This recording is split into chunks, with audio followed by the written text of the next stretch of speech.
I reckon another factor that we really don't touch on, but it really comes to the fore in finals football, Kevin, is the mental aspect of the game. Now, this is the 5th time you're coming up against Ferntree Gully this year. Do you get a sense that even though you seem to have had the upper hand on them, that all right, you got away from them in the second half in the second semi?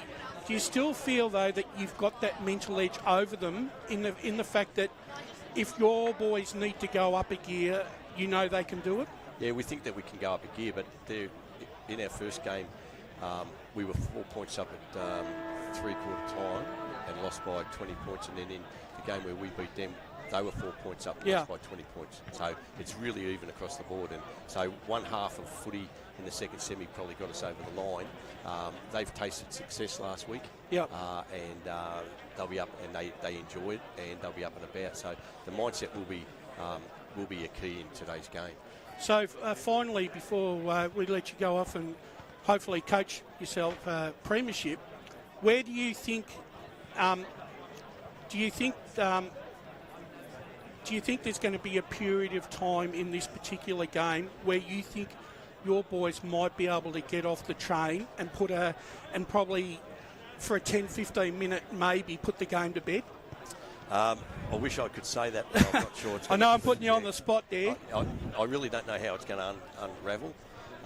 There could be, but they had a similar, how we went in the second quarter, they had a similar 14 minutes at their ground where they kicked 7 goals. So in 14 minutes, from the 10-minute mark to the 24-minute mark in the third quarter at their ground, we were in control of the game.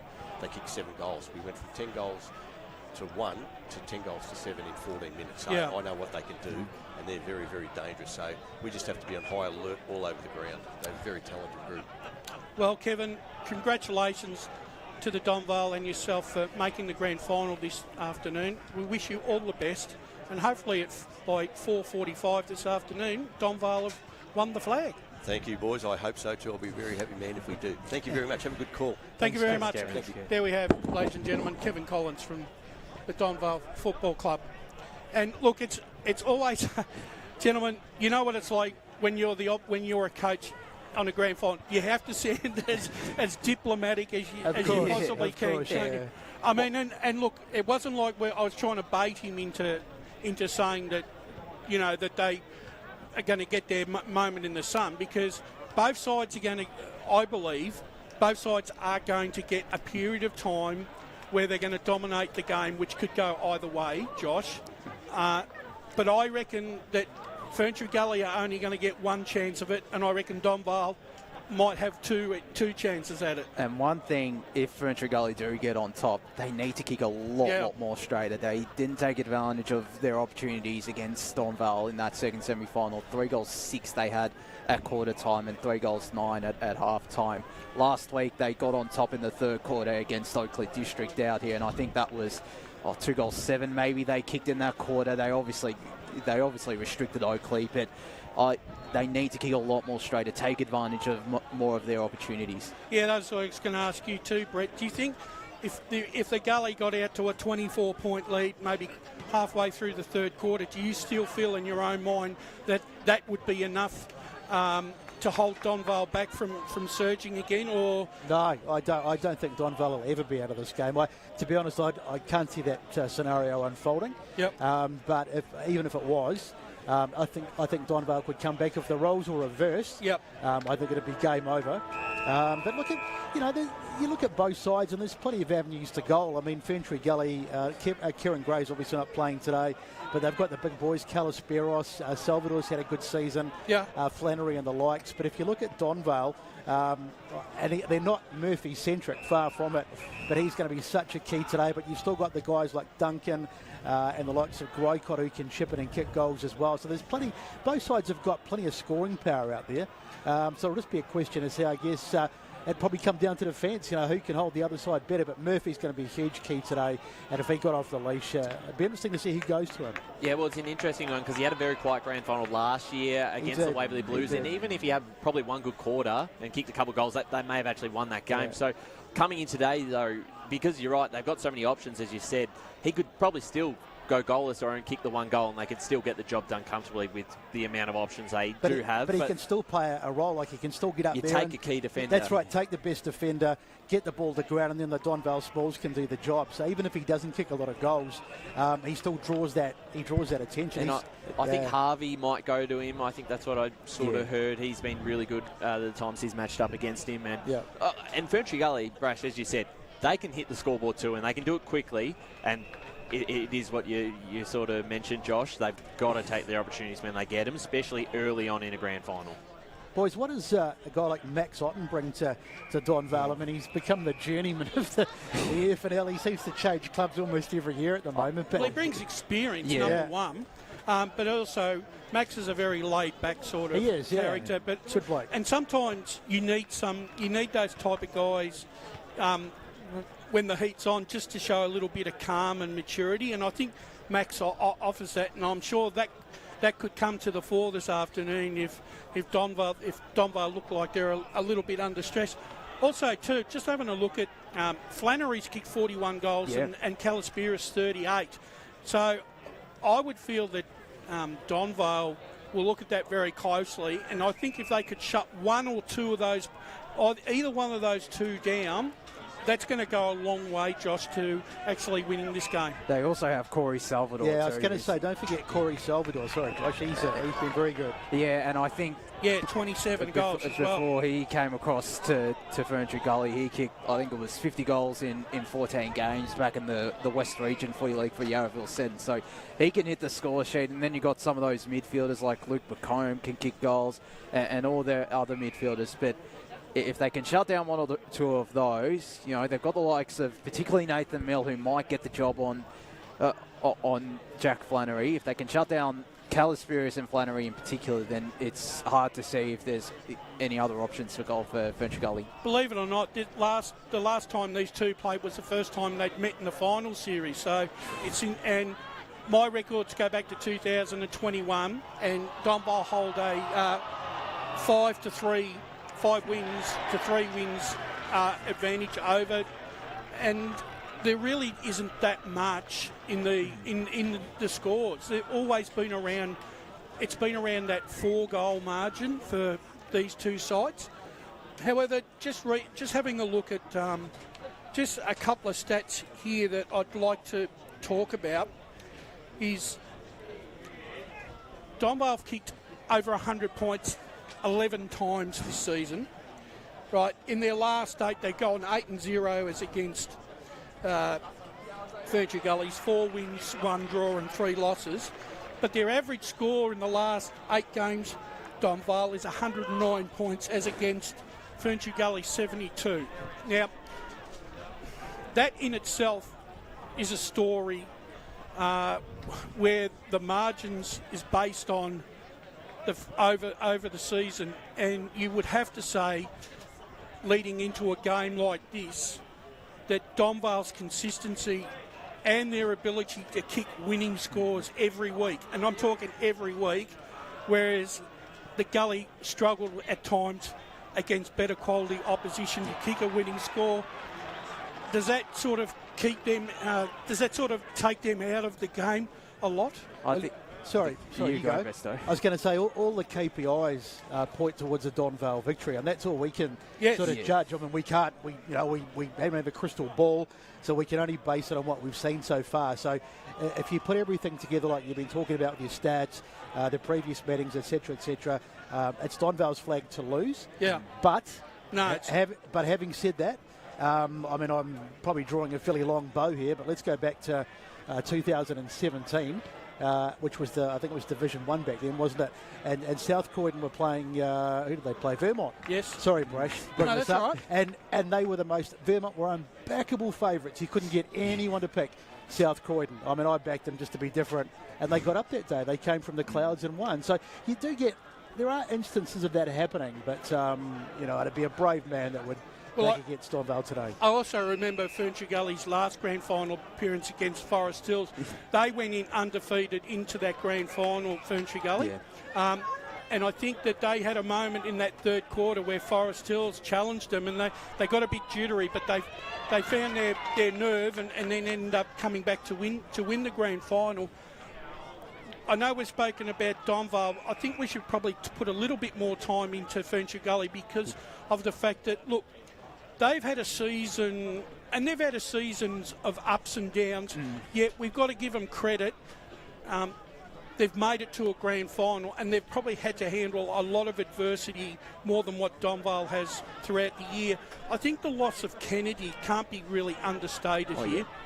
What do you think? Oh, it's a massive loss because in that win against Donvale earlier in the season, I think it was a goal, and he had a lot of touches and just played such a key role in that victory. And like I think it was 15 goals in the first 7 matches of the season, and then I think he went away to Europe. He got injured or something like that. Something happened to him midway through the season, and I think it was before that Donvale game when we saw Donvale and Ferntree Gully that he left. So it has been a massive loss, and if he had gotten a bit more consistency, then that's another strength to the Ferntree Gully forward line. It would have been a much more potent forward line. Brett, Dylan on the podcast yesterday said that he felt that the one area that Ferntree Gully could have an advantage was in the ruck with Wright and Iso. Can you see them? Could you see them, or do you feel that they need to play a big part in this game this afternoon to try and split the stoppage and clearance counts around the ground? Yeah, absolutely. But I rate. I mean, he'll have to do a lot of it on his own. There'll be the odd guy that will give him a chock out. But I rate Zach Haig. I mean, I know he's getting on a bit in years and stuff, and he's been around for a long time. But I think he's the best ruckman in this game, personally, out of the 3 of them. So, and then you'll have the likes of Murphy will go into the ruck. He does a bit of rucking, gives him a bit of a chop out on the. I'm just trying to think who else goes in there, but it's mainly those 2, I think. So I don't. Sorry, a massive roar out here as Warren Knight kick a goal. But I don't think the ruck contest will be certainly one way or the other. I think could be quite even. I sort of don't really agree with that. Do just apologise to those who are listening at the moment. I believe we've got a bit of a clash with our audio and the reserves grand final commentary at the moment. So that is trying to be sorted out. So we do thank you for your patience at home. At the moment in that reserves game, Donvale 6-9-45 to Warrandyte 5-7-37. So it's tightening right up here in the grand final reserve grade. Only 9 minutes down, so there's plenty of time left, Josh, for Warrandyte. If they could snatch another flag here this afternoon. Now, last year the reserves grand final went into overtime. That's right. And that was Warrandyte and Waverley Blues, and Waverley Blues were able to get over the top. One of those callers that was calling the action, Trent Callan, he's calling the action now.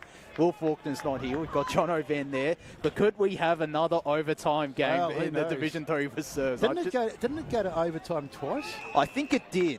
I think it was golden point in the end, that game as well. And that's sort of the delay of the seniors game, which then turned out to be an absolute ripper. So poor old Trent and, who'd you say? Will Faulkner. They almost had heart failure. They got so excited.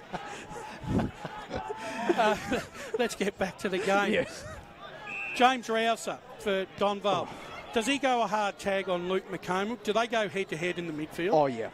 That will be, if that is the case, that will be such an exciting matchup because do you think they'll play wide of each other, or do you think one will try and play off each other, or will they stick together like glue? I think they'll play off each other. I think both players are the 2 key midfielders for these lineups. You know, Rouser was pretty much Donvale's best on ground. If Donvale had won the grand final last year, that he would have been the best on ground, whereas Luke McComb, he has that Premier Division experience, and he's proven that he's a classy player throughout the season. So I think they'll want to play off each other. I'd be surprised if there was a tag.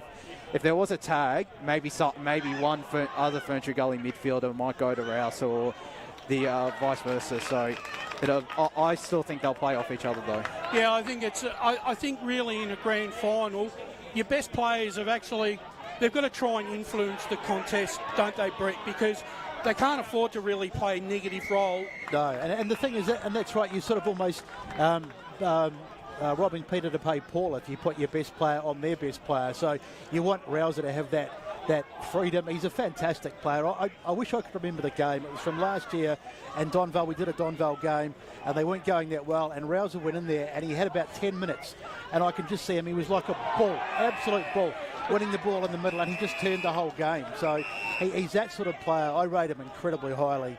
So absolutely, I think they'll just do their own thing, and we'll just see what happens. Yeah, I actually think he might win the best on medal today, because especially if it's a close game. We saw that last year. He will put his body on the line to win every single contest. He's just such a warrior out there on the field, and I think if it's a close battle, you look to him from a Donvale perspective as someone to lift him. The other thing though, with McComb though, he's missed a few games throughout the middle to late season. Are we worried that he's? I know he's played 2 or 3 games now leading into this grand final, but do you think that the fact that he's missed probably 6 to 8 games throughout that home and away season, do you think that's going to affect his fitness coming towards maybe the latter half of the game this afternoon? Oh, I mean, I guess we'll find out. I think he'll be right to go, and I think as soon as you put your name down that you'll be fit to play a grand final, you're expected to play your full 4 quarters and put in 100%, 110% effort all quarters. And I think he's the sort of guy that even if he is a little underdone or a little bit injured, he'll fight through it. And certainly if the game's on the line, he'll certainly have an impact as well late. Another player that can have an influence on the contest for Ferntree Gully is Jai DeLu. Oh yeah. Now, I've heard on the grapevine that DeLu has been struggling with injury as well with the shoulder for a little while there. I mean, going with what Ryan has just said, if he is suspect, and Donvale will know about it, I know they won't target it, but are Ferntree Gully rolling the dice here if he's not 100% fit?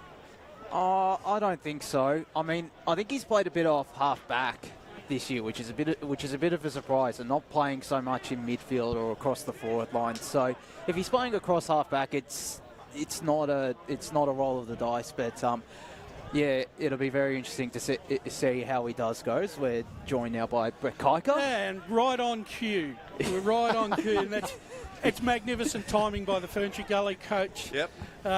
Good afternoon, Brett, and congratulations on making the grand final. It's been a hard year for the Gully. You've had to fight tooth and nail, but you had to overcome some disappointment from last season, but I think that really steeled the group this year, and you've been rewarded. Oh, there's no doubt about that. Definitely steeled ourselves over the pre-season. You know, we had a very good pre-season, and we banked the wins early this year compared to last year, you might say. And I think what that did, and look, it hasn't gone smoothly. You know, we've had to overcome a lot with injuries and so forth, which most sides do.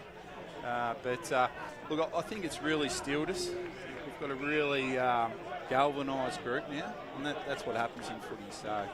Yeah, we're looking forward to it. Brent, just as you come in, we were talking about Jai DeLu, and I was just about to muse where he might play, because we know he can play forward, we know he can play mid, we know he can play across halfback. Yep. Where do you think he'll predominantly slot in today? Where do you hope to play Kev him? Collins has already been on. Yeah.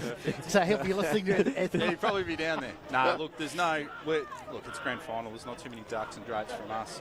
He'll be definitely playing back. The first final, he came back in after 8 weeks, so it was a little bit of a risk. And look, there was a little bit of a mistake from myself. I played him forward. He's never been a forward, so all of a sudden he's a bit injured and a bit banged up first final, and I'm expecting him, to turn into Peter Dacos. So we definitely learnt from that. He was really good back last week. So, Brent, another player with a highly talented player who's also missed time is McComb throughout the season. I know he's probably back from maybe his 3rd or 4th game from injury. Yeah. Have you had to try and manage him to get into this particular day? Because he's a pretty finely tuned sort of player, isn't he? He is, mate. Yeah, absolutely. He came back a couple of rounds before. We rested him the last round. He's basically prime now. 2 weeks ago, a little change for us was, he wanted to take the team on his back and do it all himself. So that was a discussion with him to say, well, you're not quite there yet. So definitely now I think you'll see the true Luke McComb. He was really good last week. And Danny Dieso's in the same boat, you know, especially with Danny. He announced his retirement to the group earlier. So he's been a stalwart, as you know, and it's all, the whole year has been about getting Danny to this day. So he's as fit as he could be at this stage. Where considering you started so poorly last year, where have you noticed that this, obviously winning games has helped, but in that playing group, some of these younger guys seem like that they took their experience and took everything that they had last year on the, you know, they took the hard knocks, but it seems like they've come back a little bit more with a steely determination, and actually some of your bottom six guys have actually really stepped up. Your young bloke Ethan has really, really come to the fore this year. No, he's been good. Look, it forced our hand a little bit last year. You know, we wanted to play kids, but we were forced to play kids probably earlier than they would have expected in us. But what that did was, you know, all of a sudden we get to the end of the year and instead of 4 or 5 games, they've all played 15, 16. So now those same kids are up around that 30-game mark, and as you know, it's massive. You get over that little hurdle of 20 games, they belong. And you look at our best last week, and I think it was 5 out of the 6 are 21-year-olds. So we're really excited by that. And look, we always thought come grand final day, it's normally those, as you mentioned, the bottom 6 or the young guys are going to be the difference. Yeah. And I think with the sun out and big ground, I think that might be today. One of those young kids that has had a really good 5 weeks, Jordan Church. What have you made of those last 5 weeks? He you'd know his dad. A couple of the older guys know his dad, Russ. He's played a lot of footy. It's a big EFL footy family, the Churches, and he's been exceptional. He's still 17, so for him to come in and play every game, and we didn't even think about him for the 19s. The move we made, he was pretty good back, but we threw him on a wing last week, which he'll start there today, and he was super. He's just, you'll just see the energy from the kid, and he loves it. And that's the thing with our kids, they just love the game and they love footy, and that's been our motto, is just we want people to want to play for Ferntree Gully, and that's what we've got now, and he's definitely one. Brent, just wanted to ask you, Kevin, if you're listening, could you just stop, please, at the moment? I see if he's down there. I just wanted to ask you about Kieran Gray. Obviously not on the side today, which is a real blow for you. Yeah. How do you cover his loss? What changes will you make structural-wise with him out of the side? Yeah, so we've got cover as far as that forward role. So Joey Banger, we call him Joey Banger. He'll definitely fill that void. I'm really looking forward to what he can do. It's really disappointing for Kieran because he's been on the journey right through, and for him not to be out here, he understands that, and the group's so supportive of him, and he'll be the first one up there congratulating him. A bit of extra responsibility, I suppose, for someone too like Corey Salvador. He's had a really good year. He has 27 goals and he's played really well. So I guess it's a chance for someone like that to step up and just take the game by the scruff of the neck. It is, and we think our forward line's definitely been our strength. You know, Gavin Calaspiris has probably gone under the radar a little bit. He's been electric. You've got Jack Flannery up there as well. So we're pretty confident with that forward. If we can get enough ball in there, we've got to convert. That's our biggest thing. And as I've heard you guys mention, excuses today. Oh, there's not. And that's the key today. Is just if we can put some scoreboard pressure early, anything can happen. And just touching back on Kieran Gray, has his experience been crucial because he was part of that 2016 premiership as well? No doubt about that. So it's very hard to replace someone like that. I think this is going to get tight here, isn't it? I think the other one is Tom Gasparoni. That was a massive blow for us, especially out here.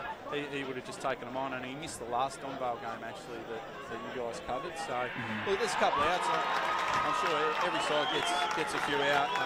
But we've got the team that we think can come on. Bully Alex Bull's back here. Yeah, that's a good in. So that's massive. Hayden Harvey as well. So we're really happy with our lineup today. And we also, obviously, you spoke about Danny just before, but yes. you brought Braden Wright into the club as well, Yes. and I think that's probably worked out really well. And obviously today, with the two of them, it's probably your best opportunity up against Hague and a real chance to sort of stamp your authority in the game. Yeah, we just going off that first final, we tried a few things and a couple didn't work. So we're going in completely different this week, just with mindset as well.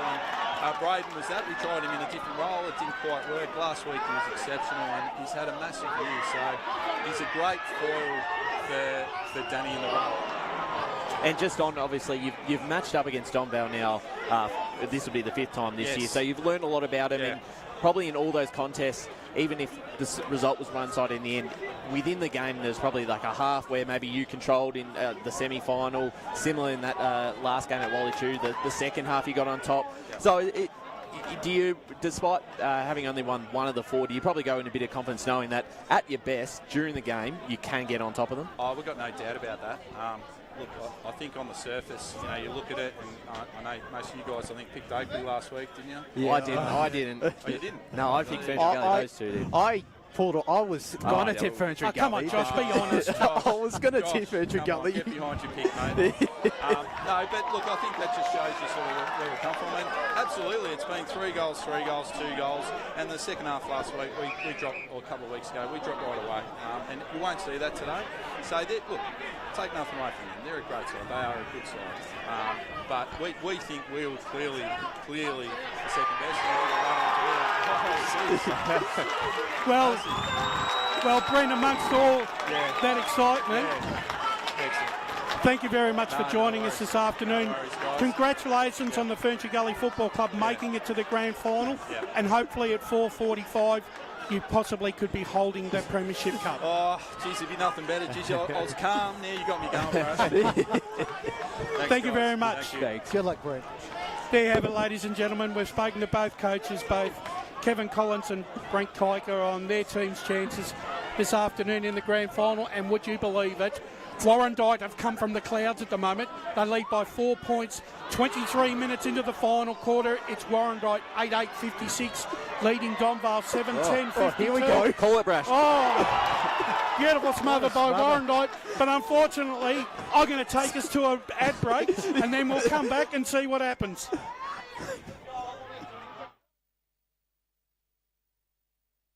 Jackie's wedding invitation, she was overcome with a wave of emotion. While her 2 young boys wrestled on the floor, tears of happiness rolled down Sarah's cheeks as she saw the words she'd been longing to see. Please note, this wedding will be a child-free event. Well, Sarah, looks like we're off to Eastland for a new frock and some heels. And let's book in that babysitter. For all of life's little moments, there's Eastland. Eastland. Live real. Sprained your ankle, bursting through the banner? Broke a finger, high-fiving the ruckman? Or did you run into the goal post again? For bumps, breaks or bleeds, be seen sooner, close to home at Knox Private 24/7 Emergency Department. The preferred provider of emergency care to the Eastern Football Netball League, you'll generally experience shorter wait times. You don't need private health, but there is an out-of-pocket fee. Be seen sooner, close to home at Knox Private 24/7 Emergency Department, 262 Mountain Highway, Wanturna. Do you feel good about your bank? Because there is a bank you can feel good about. They share their profits to fund big community projects, small community clubs and vital emergency services. They've given $250 million to help Australian communities thrive. They have all the products and tech you expect from a big bank, with service you don't. It's Bendigo Bank. Feel good about who you bank with. Try Bendigo. Search bendigobank.com.au or search Bendigo Bank near me. Tobin Brothers Funerals wear their heart on their sleeve. Their clear and easy-to-use website and Memory Maker app make it easy for families to make an informed decision. Here's James McLeod, Managing Director of Tobin Brothers Funerals. We pride ourselves on being the most transparent funeral company. All pricing on goods and services are available on our website. It's all there for you to see and make very informed decisions when planning a loved one's funeral. Visit tobinbrothers.com.au. Tobin Brothers Funerals, celebrating lives. At Yarra Valley Water, we know reducing your shower time, or show time, to 4 minutes can save you an average of $200 a year on water and energy bills. shower shorter, save water. Authorised by the Victorian Government, 1 Treasury Place, Melbourne. Sprained your ankle bursting through the banner? For bumps, breaks or bleeds, be seen sooner, close to home, at Knox Private 24/7 Emergency Department. You'll generally experience shorter wait times. Knox Private 24/7 Emergency, 262 Mountain Highway, Wanturna. You are listening to Radio Eastern FM 98.1. With live and exclusive coverage of the EFNL football season. Bringing you the match of the day with score updates from all divisions. And now we cross to our commentary team for the Radio Eastern 98.1 Match of the Day coverage. Welcome back, ladies and gentlemen, and you're not going to believe it. In the ad break, Donvale kicked a late goal to take the lead, and the siren has gone, and Donvale have claimed the premiership, Josh, 8-10-58, defeating Warrandyte 8-8-56. What a grandstand finish that was for a reserve grade grand final. We always love a grandstand finish, and that is the definition of a grandstand finish out here at Jubilee Park. And hopefully it's a precursor to something similar in the seniors, of course. I was going to say, is that an omen for the main game? Well, it was last year. We had we had the extra time in the reserves, and then the grand final in the seniors was a 2-point win. So, look, it's going to be a fantastic afternoon out here, and a great result for the Donvale Football Club, and for them, that's 1 or 2. So now we've got the 2-point win. Now we could get overtime in the seniors, but a big congratulations to Donvale. And unfortunately for Warrandyte, it's 2 grand final defeats today because they're under. No, they're under 19s got up. Yeah, one grand final defeat with their 19s getting up 12-6-78 to 7-8-50 over Ferntree Gully. So what an achievement though for Donvale, and the crowd went absolutely nuts when that final siren rang, Brush. Yeah, it is. Gentlemen, we'll just change tact here for a little bit. We've got some other big games that we quickly want to have a talk about this afternoon. And there can't be none bigger this afternoon at Bayswater Oval. It's basically the second semi-final. It's Vermont versus Roval. And what a match that is set down for decision. Our man Ray Baird will be out there covering all the action for us this afternoon. Vermont have had a fantastic run this season. Who would have thought, after being beaten by 91 points at East Ringwood, that they're playing in a second semi-final?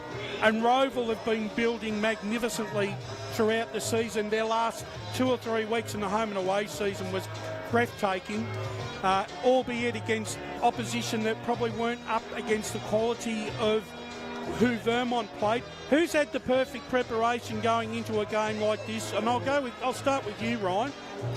I think both sides go into this in great preparation. I don't think one side has an advantage over the other. These two teams deserve to be where they're sitting at the moment. They've been the best 2 teams in the competition, and you look at where they're at the moment. Vermont, how many in a row is that now? It's a lot. It's been a long time since they've lost, and we had some doubts in the early part of the season. We thought they may not get there, but the way they're going at the moment, there's no weak links in any end of the ground. But for Roval, Brett, I mean, it's a big chance for them because it's the redemption story this year, I think. They were there last year in the grand final, were the best side who didn't actually end up getting the job done, and they do get a few players back. With Cooper McDonald comes back, he did his, I think it was his collarbone or something earlier this season. I think is Shonemaker's playing today? No, I don't think he is. No Shonemaker. So that'll Lockie McDonald back in 2. Yeah, so that'll be a big loss for them. But, maybe you're right. Last year they were they were almost the favourites coming into the grand final. Yeah, but this year definitely. they're sort of filing under the radar a little bit, which may go in their favour. But I watched a bit of the coverage of a couple of their games on TV, and they have some pace. Some of these young guys, they can really run. So that could be a real key factor for them. They may run Vermont off their feet. And I'm actually tipping an upset. I think they might get up today. And I think on a day like this, out of the big Bayswater Oval as well, I think they'll thrive in these conditions. Oval, it's all set up for them. You can't fault Vermont. They cover all areas of the ground well. They can do it, whether that be on the ground or whether it's a wet, cold day. So I give them every chance, but I'm also going to tip the upset. I'm going to tip Rival. They've been in much better form. We saw them earlier in the year against Vermont. That was out on a track that definitely didn't suit them. It was very, very muddy and in the middle of winter on a Sunday. So I give them every chance to get the job done. Here and book a second consecutive grand final spot, which would be a great achievement. Having not done that in Premier Division since they've come up. For mine, look, Vermont have done nothing wrong. Very inexperienced playing group going into this game today against a Roval side that's probably a season ahead in their development. I just feel today, I just think that Roval might just have that little bit of extra brilliance when it's required to win the game. It's going to be close, but I think that Roval will get over the line this afternoon by a couple of goals. I've stuck with Vermont because every time I've had any sort of doubts over them, they've proved me wrong, and I think they deserve to be favourites in this game. But I think either way, both sides have a great chance of winning. I think this will be really close. I can't wait to find out the result at 5 o'clock. Yeah, that's going to be an interesting one. Shortly, we'll be going down to the for the presentation. Oh, so we'll stay. We'll keep talking. We'll keep talking. So we'll keep going. I hope you don't be able to hear that in the background. I think we'll be okay. So you're happy to keep? Let's go. All right. So basically, we've got 3 Rovals and a Vermont this afternoon. And add that to 2 Vermonts yesterday on the Friday show. I think Dill and Spider both tipped Vermont as well. So it's an even split. Yeah, look, it's going to be an enthralling contest. I mean, it really is. It's 2 young sides that are on the up, and I just think just in this particular time, I just think Roval are about a year and a bit in their development ahead of Vermont. But that being said, Vermont are going to put up a magnificent fight. Don't you worry about that. The Eagles will not go down lying down. Well, if it gets close, Ray's on standby out there to call the last 5 minutes. Yeah. And there's one other game that we need to touch on, but it's an important game nonetheless because the winner goes into a grand final, and it's Montrose versus Mitcham. Yep, 100%. And, look, these 2 sides have had some ding-dong battles, not only this year. They went to extra time last time with Montrose getting up. Can Mitcham turn the tide this time around? They had a confidence-building win against North Ringwood.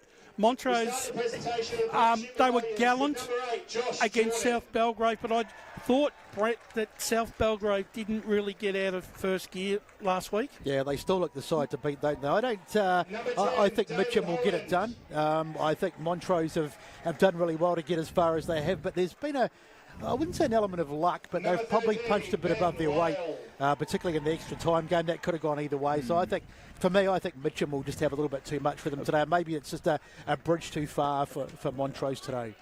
Josh, someone said that, a little birdie has said that Jake Parenti could be a late in. He's back. He is, and then I heard someone else just say he's not. So I think we'll find out at 2:20 on if he's playing or not. But honestly, there needs to be a cut-off time for when your final side gets announced. Well, he's in the side, so I think he's in. But are they? He might be a late out. That's what you never know. I think for mine, I think that. The thing that gives Mitcham a little bit of advantage, the loss of Gardel and Schwab. Yeah. Right, they're 2 big outs for Montrose, 2 experienced type players. Means the Garthwaites are going to have to, and the Tennants, the family, it's got to be a family affair this afternoon because they're going to be the ones that are going to have to get it done, I reckon. And Garthwaite's an interesting one because the last 2 times he's played against the Tigers, he's kicked 4 goals each. So he's kicked 8 goals in the last 2 meetings. I think he's probably the key player up forward who can probably win it for him. If Parenti does play, then that maybe evens up a little bit because Mitcham haven't had him the 2 times they've played each other. Brash, do you look at the fact that 6 times in a row now they've lost to Montrose as any sort of impact on this game? Because at least 3 or 4 of the last meetings, they've been very winnable for the Tigers. Yeah, and they do. Yeah, the only thing that the Tigers keep doing, slow starts. Yeah, they keep shooting themselves in the foot. that's by starting poorly. On their day, they're as good a side as anything, and they've been there, Mitchum. They know what they have to do. It's just a matter of making sure that they switch on early, right, and instead of Montrose controlling the game early and getting the game on their terms, they need to get the game on their terms and get Montrose to play, to force them to play another way that they're not used to. If Montrose get off to a 4 or 5 goal start, if they are able to play that style of play and restrict Mitchum as they have done the last couple of times, then I'm back in the decent. But I don't think that'll happen with or without Parenti. They would have learnt a lot from meeting Montrose 3 times now during the season. So I definitely give them every chance. I definitely give them every chance to get the job done. I'll still back Mitchum, but I think I won't be surprised if it goes to extra time, but I'll probably say 1 or 2 goals to margin. And our friend, our computer statistician, the Oracle, has decided to put his Bibsworth in again this afternoon, and his selections for Premier Division, he's got Vermont 78, Roval 120, so that's a very big margin to be tipping there. Yeah. In Division 1, he's got Montrose 60, Mitchum 81. So that could happen. And finally, for the Division 3 grand final today, we've got Donvale 106, Ferntree Gully 56. So, look, I think I think all in all, I think it's going to be a wonderful afternoon, and good luck to both Donvale and Ferntree Gully. For mine, I think Donvale will win the grand final, and I think they'll win by at least 50 points. I just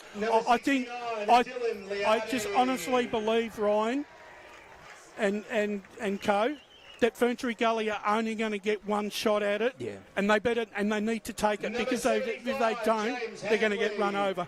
Yeah, I think that's fair. I think if they get their game early, and we're looking at a 5 or 6 goal lead at half time to the Magpies, Josh and Brett, I think that might be some big trouble for Ferntree Gully. But if they can match it with him in the first half, go in half time within maybe a goal or 2, it's still very much open, because we do know that when they get going, they can score quickly, they can keep up with them, and you just put the pressure back on Donvale. If you let Donvale control this game from the first bounce, then you're not coming back into it. But if you get a head start, get in front at quarter time, be right there at half time, then Donvale go into half time and go, all right, well, we're not probably where we wanted to be. It'd be a bit of a different position if you're Donvale heading into half-time behind. But no, I think even if they're behind, they'll still click into a gear. Again, it all comes down to converting chances. They need to kick goals early on. Right, and that last time we saw Ferntree Gully, they kicked 10 goals too. They took advantage of their chances. I think it was 5 goals straight or 6 goals straight they had at quarter time, and were kicking with the wind. So I think if they can take advantage of those chances, then they probably get the job done. But if it's Ferntree, if Donvale, do get off to that hot start, then there's going to be a bit of trouble, Besto, as we organise ourselves. 100%. Look, I mean, you're not going to win a game in the first quarter, but you can certainly lose it. And if they get off, if Ferntree Gully get off to a poor start, and they're 3 or 4 goals down early, well, then that's be very hard for them to come back. They have to start well, and they have to get early points on the board. They do, as Brash departs now, and we're joined by your fellow co-caller for today, Jared Beanland, for the first time. A very good afternoon to you, Jared. Sorry, just before we go to the break, to Jared, we're going to go to a break, and then we'll come back and have a chat to Jared and bring in the rest of the team. Today at Eastland, Lucy's trying on jeans for a momentous occasion. Coffee with the ex. She needs jeans she can move in, because she's definitely moved on. Jeans that get a second look, but don't give any second chances.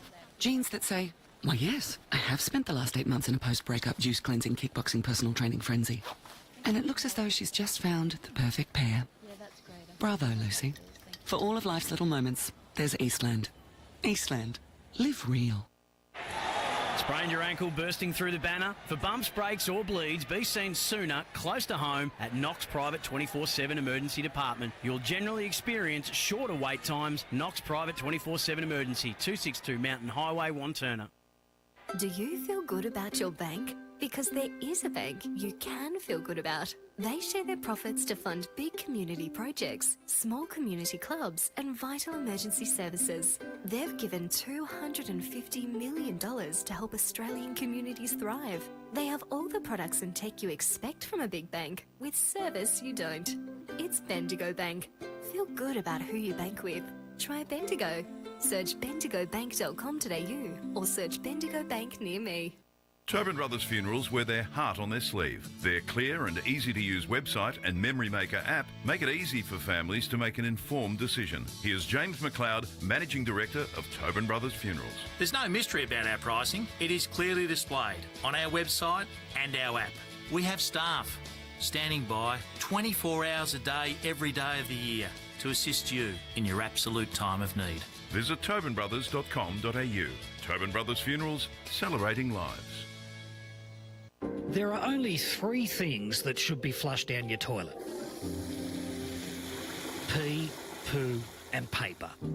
Some wet wipes and antibacterial wipes say that you can flush them, but you can't. They clog up the toilet and pipes, causing expensive blockages. Save yourself a truckload of trouble. Put your wet wipes in the bin. To learn more, head to the Yarra Valley Water website, yvw.com.au/wet-wipes. Hi, Dylan Dow from the Baroni Football Netball Club here. When I need to grab a quick coffee or a bite to eat, I'm popping into Eastland. Eastland's more than a shopping centre. They support a range of community organisations and have been a major partner of the EFNL since 2018. Cheers, Eastland.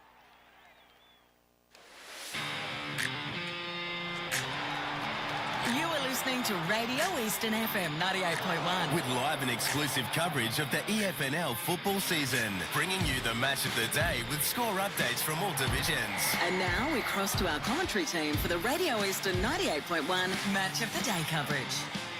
Well, a very good afternoon to you. Welcome to Jubilee Park in Ringwood, where the day is picture perfect, and it really couldn't be better for this big third division grand final this afternoon. And what a clash it's going to be between Donvale and Ferntree Gully, the sides that finished 1 and 2 on the ladder, and they've made it to the big dance, as they say, and it's going to be a cracking game. Conditions are perfect. Time to introduce the rest of the team. You've heard from some of them during the pre-game, but we were about to introduce them. I did. But we didn't quite have the red carpet ready, so we had to roll it out and get it all set. So Jared Beanland, who's going to be calling alongside me this afternoon. Jared, welcome to you, mate. Looking forward to this one. G'day, Bassio, and thank you very much. And good afternoon to all the listeners. We've got a fantastic day here for football at Jubilee Park. It's absolutely picturesque. We've just seen a fantastic reserves grand final, won, of course, by Donvale there. Let's see if they can do the double today. Indeed, yes. It's always a little bit of an omen, and of course, they give them a bit of a fillip, as if they needed any sort of motivation. But to see that, the reserve side get a win as well, it's good for the club, and they are a great club, really a very tight-knit club. Let's get some tips as we go around the panel for today's game. We'll start with you, Jared. I know you're a bit of a late. Believe me, you've come in sort of late today, but you would have heard us talking, and I'm sure you've got your own thoughts on who's going to win today. Which way are you going? I've got to go for Donvale here. It feels like a very David versus Goliath type clash, especially given the times that they've played each other in the past. This year, Ferntree Gully have taken one victory, but that was a long time ago, and I've got Donvale by 6 goals. All right, well, what it's worth, I'm about the same as you. I just think Donvale have got too much firepower. They've been the best side all year. They got hold of Ferntree Gully in that first final. Not that sort of counts for too much, because it's a different game today, but I think that they'll just have too much firepower, and I'm going for Donvale by 4 goals. Josh? I'll probably be going with Donvale as well. I'll stick with around 3 or 4 goals to the margin. I just think they have one quarter where they can click into gear and they'll be able to run over the top of Ferntree Gully. I don't think they'll have a half where they run over the top of them. I just think they'll have a quarter where they get on top, and that forward line will be pretty potent and hard to stop. So backing them in by 3 or 4 goals. Our media manager Ryan Long. Ryan? Oh, Jared did say that the story of David and Goliath, doesn't David win out in that story? No, it's true, he does. However, it was unlikely. I think that's the it's an interesting one. I think Ferntree Gully are a big chance. But just on a tipping, I think it'd be hard not to tip Donvale this afternoon. With the form they're in, the way they're going at the moment, they haven't had too many interruptions in terms of their player lineup compared to Ferntree Gully. So for me, I think Donvale might get the job done by 4 to 5 goals. Got a couple of other blokes to introduce to you as this music just keeps pumping. I can hardly hear myself think. Paul Yacone's joined us at the Stats Centre today. Always good to have you along, Paul, because you keep us right up to date. Which way do you think it'll go today? Definitely hard to tip against Donvale. I'm going to tip them by about 5 or 6 goals. All right, so I think we're pretty unanimous. Not a lot of love for Ferntree Gully, but stranger things have happened. Well, look at last year as well. Donvale were in the same position as Ferntree Gully, exactly. And Donvale took it right up to the all-conquering Waverley Blues. So I definitely give Ferntree Gully a bit of a chance here, particularly what happened last year. But so you're backing down now? No, I just think there'll be one patch of dominance where Donvale, they'll be able to find all their targets up forward. You know, they've got so many different avenues to goal. Like you look at Nick Murphy, Ethan Duncan, Harrison Giles, Caleb Jordovic, Jeremy Grocott as well. All of those players have kicked 20-plus goals. And then you add in Mitch Brower, Zach Haig, James Rouse and Nick Day. They've all kicked double-digit goals. So there's just too many forward options, whereas you look at Ferntree Gully, the only 20-plus goal kickers, Jack Flannery, Corey Salvador and Gavin Calaspiris. You've got Patterson and McComb that can get on the score sheet, but so there's not as many options, Jared. And it's true what you say in terms of Donvale being able to just click into gear, have that 1 quarter of dominance, and that will seal the game for them. That's what's happened in a couple of their games so far this season. 7 goals to 2 in the third quarter of that round 17 match. We had that final quarter, I believe it was, the game that we covered back in round 10. That was dominant stuff, even though Donvale were quite inaccurate. And then a whole half of footy went to Donvale in the semi-final. It was 14 goals to 1 in that second half. So they are able to click into gear and then find their goal kickers when they need them. Had they kicked straighter that day, I think it was 9 or 10 consecutive behinds before they kicked that first goal in the final quarter. It could have been a lot worse. So we've got the umpires out in the middle. Both sides are on the ground. And we've got our boundary riders in position, I think. How good is grand final day? The weather is absolutely. I haven't seen this in a long time. So have you got the speedos on, Blake? No. The budgie smugglers there for your best day up there. Terrific conditions. The ground, you felt like it's never been touched. Like it's just been. This ground is one of the best grounds in the Eastern Football Netball League, and I'm really proud to be here. I'll go for my tip first. I'm going to go here. It's a hard one. I've been thinking about this all week. You know, I think.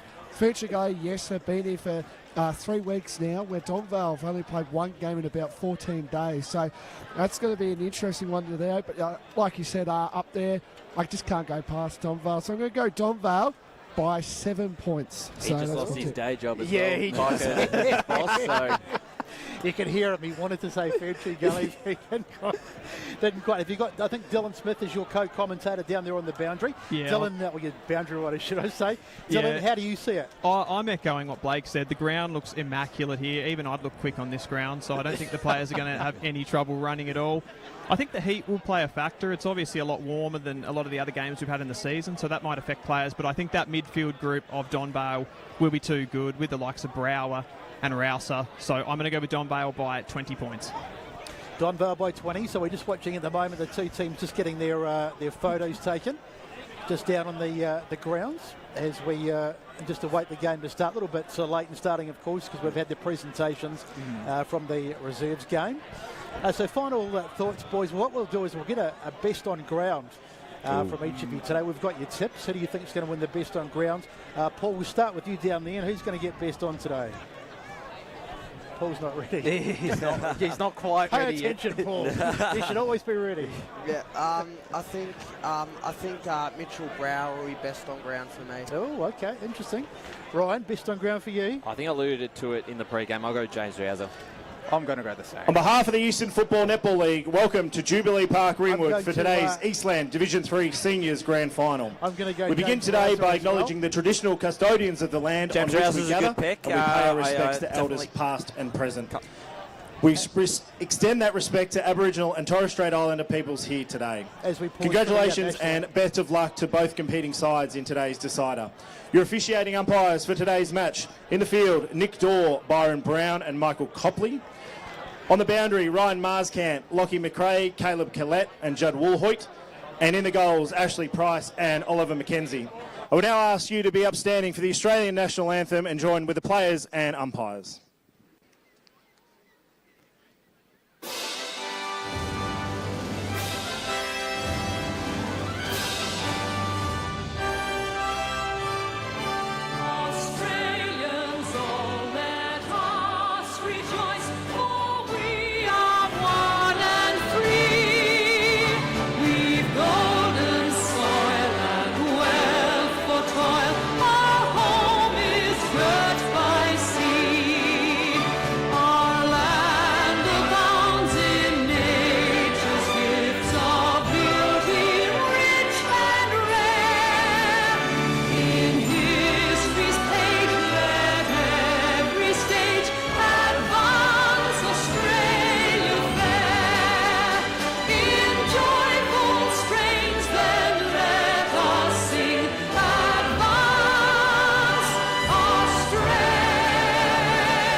If that doesn't make the hairs on the back of your neck stand up, nothing will.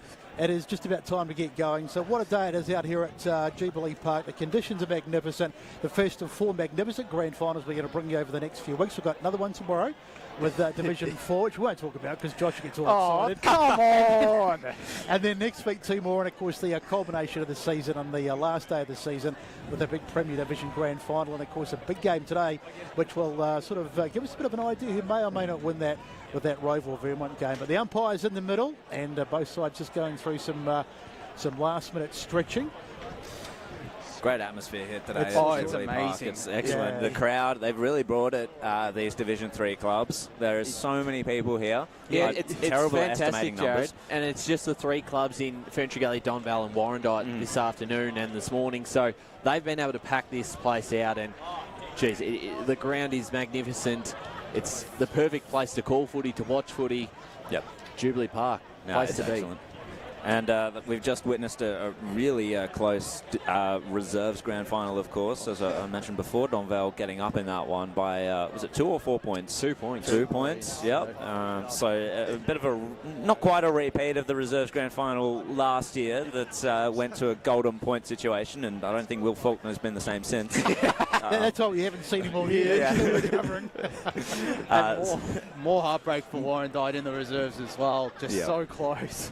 Yeah, it's unfortunate for the Bloods, but good to see them make the grand final, and good to see them win the grand final in the 19s as well. Yeah. Things are looking up for the Bloods, definitely, after a pretty disappointing year in the seniors. Yeah, definitely plenty of positives. Getting back onto this game, the first 5 minutes is going to be crucial for Ferntree Gully. They have to get off to a quick start. You'd think the last thing they can afford with probably a less experienced side to Donvale is allow them to kick the first couple of goals early and then just have that little bit of extra confidence. Yeah, 100%. As we were saying before, you can't really win it in the first 5 minutes, but you can certainly lose it. And if they concede early goals and get their heads down, it's going to be very, very hard for them to come back. But players just getting into position, taking an age, but we shouldn't be too far away from getting underway. Thanks for joining us on Radio Eastern 98.1 and, of course, our Facebook and YouTube streams. TSEO taking on Haig in the ruck, first bounce. That should be interesting. Now that I was saying this was a game of David versus Goliath before. That's a game of Goliath versus Goliath in the middle. So just about set to get underway, and Jared Beanland is going to get us started. Just wait for the umpire to hold the ball aloft. And here's Jared. Thank you very much, Besto. Division 3 grand final action for 2023 underway. D'Esso couldn't quite take the first possession. It went to Haig. Seawitt cut off the handball and is wrapped up. We'll get a secondary ball up in the middle. Oh, no, it's a free kick. It's gone the way of Rouser. So Rouser to send Donvale forward for the first time. Delou nearly taking a good intercept mark there. The Gully defence fighting for it at ground level. Seawitt ends up with a great tackle on McComb, laid immediately, but the ball's still going the way of the Gully. And it was Brower. Just got a handball free. Djordjevic now. And to Duncan. 3-on-1 situation there for the Gully and Donvale's forward line, but Giles was good enough to get a handball into space. He made Murphy work for it, and he was tackled, wrapped up. Play on, says the umpire. Ferntree Gully trying to get the ball free. Crashing in there was Young. Couldn't quite affect it. In fact, that was Flannery. And we'll get a ball in. Now, Hayden Harvey has the job on Nick Murphy. He gave him a heap of space just before. It didn't come back to bite him, but he can't be giving Murphy that much space. Back into play, and Donvale hunting for it in their forward line. Giles was tackled without it, and he'll have the first shot at goal in this grand final. So Harry Giles, 21 goals for the season. One of those players that you mentioned, Josh, who has kicked 20 plus for Donvale. Was very lively last year in the grand final. Had kicked a couple of goals and one of the best celebrators as well. When he does get onto one. We'll see. We'll see if that is the case here, as we've just gone 1 minute 40 in the first quarter for the first goal in the Division 3 grand final. Harry Giles has missed it. Of course he has. Biggest build-up in the history of the world. He just knew that was going to miss. You build a man up, Jared, and he lets you down. So first Moz of the grand final goes the way of Jared as the Ferntree Gully gets set to bring it back in. It's going to be Lovett to take the kick in. So beautiful conditions down here. Probably about 14 to 15 degrees, not too much breeze as Lovett looks for an option. Decides to go for a little run now. He kicks across the half-back line, trying to find a target out wide, but it's been dropped over there by Rosa. Ball on the ground. It's been hacked forward though. Ferntree Gully going for. This is good. Little handball inside, little chop back inside from Kaika. Kaika gets it out wide, trying to find a target, and he does too in Patterson. This is good stuff. Ferntree Gully going long towards the half-forward line. Ball on the ground, but they've still got a chance to go inside 50. Now it's on the ground. Dropped there by McCormack, and he's taken in the tackle. And the umpire says nothing doing. We'll just have the ball up, just on the edge of the 50. So good pace to this game to start off. But Haig goes against his opposite number, and Flannery just throws him out of the way. That'll be the first of many hitouts for him today as the ball comes out. Tackle on the ground there was Salvador, and the umpire says, has he paid the free kick? No, just a ball up. So we'll have another ball up.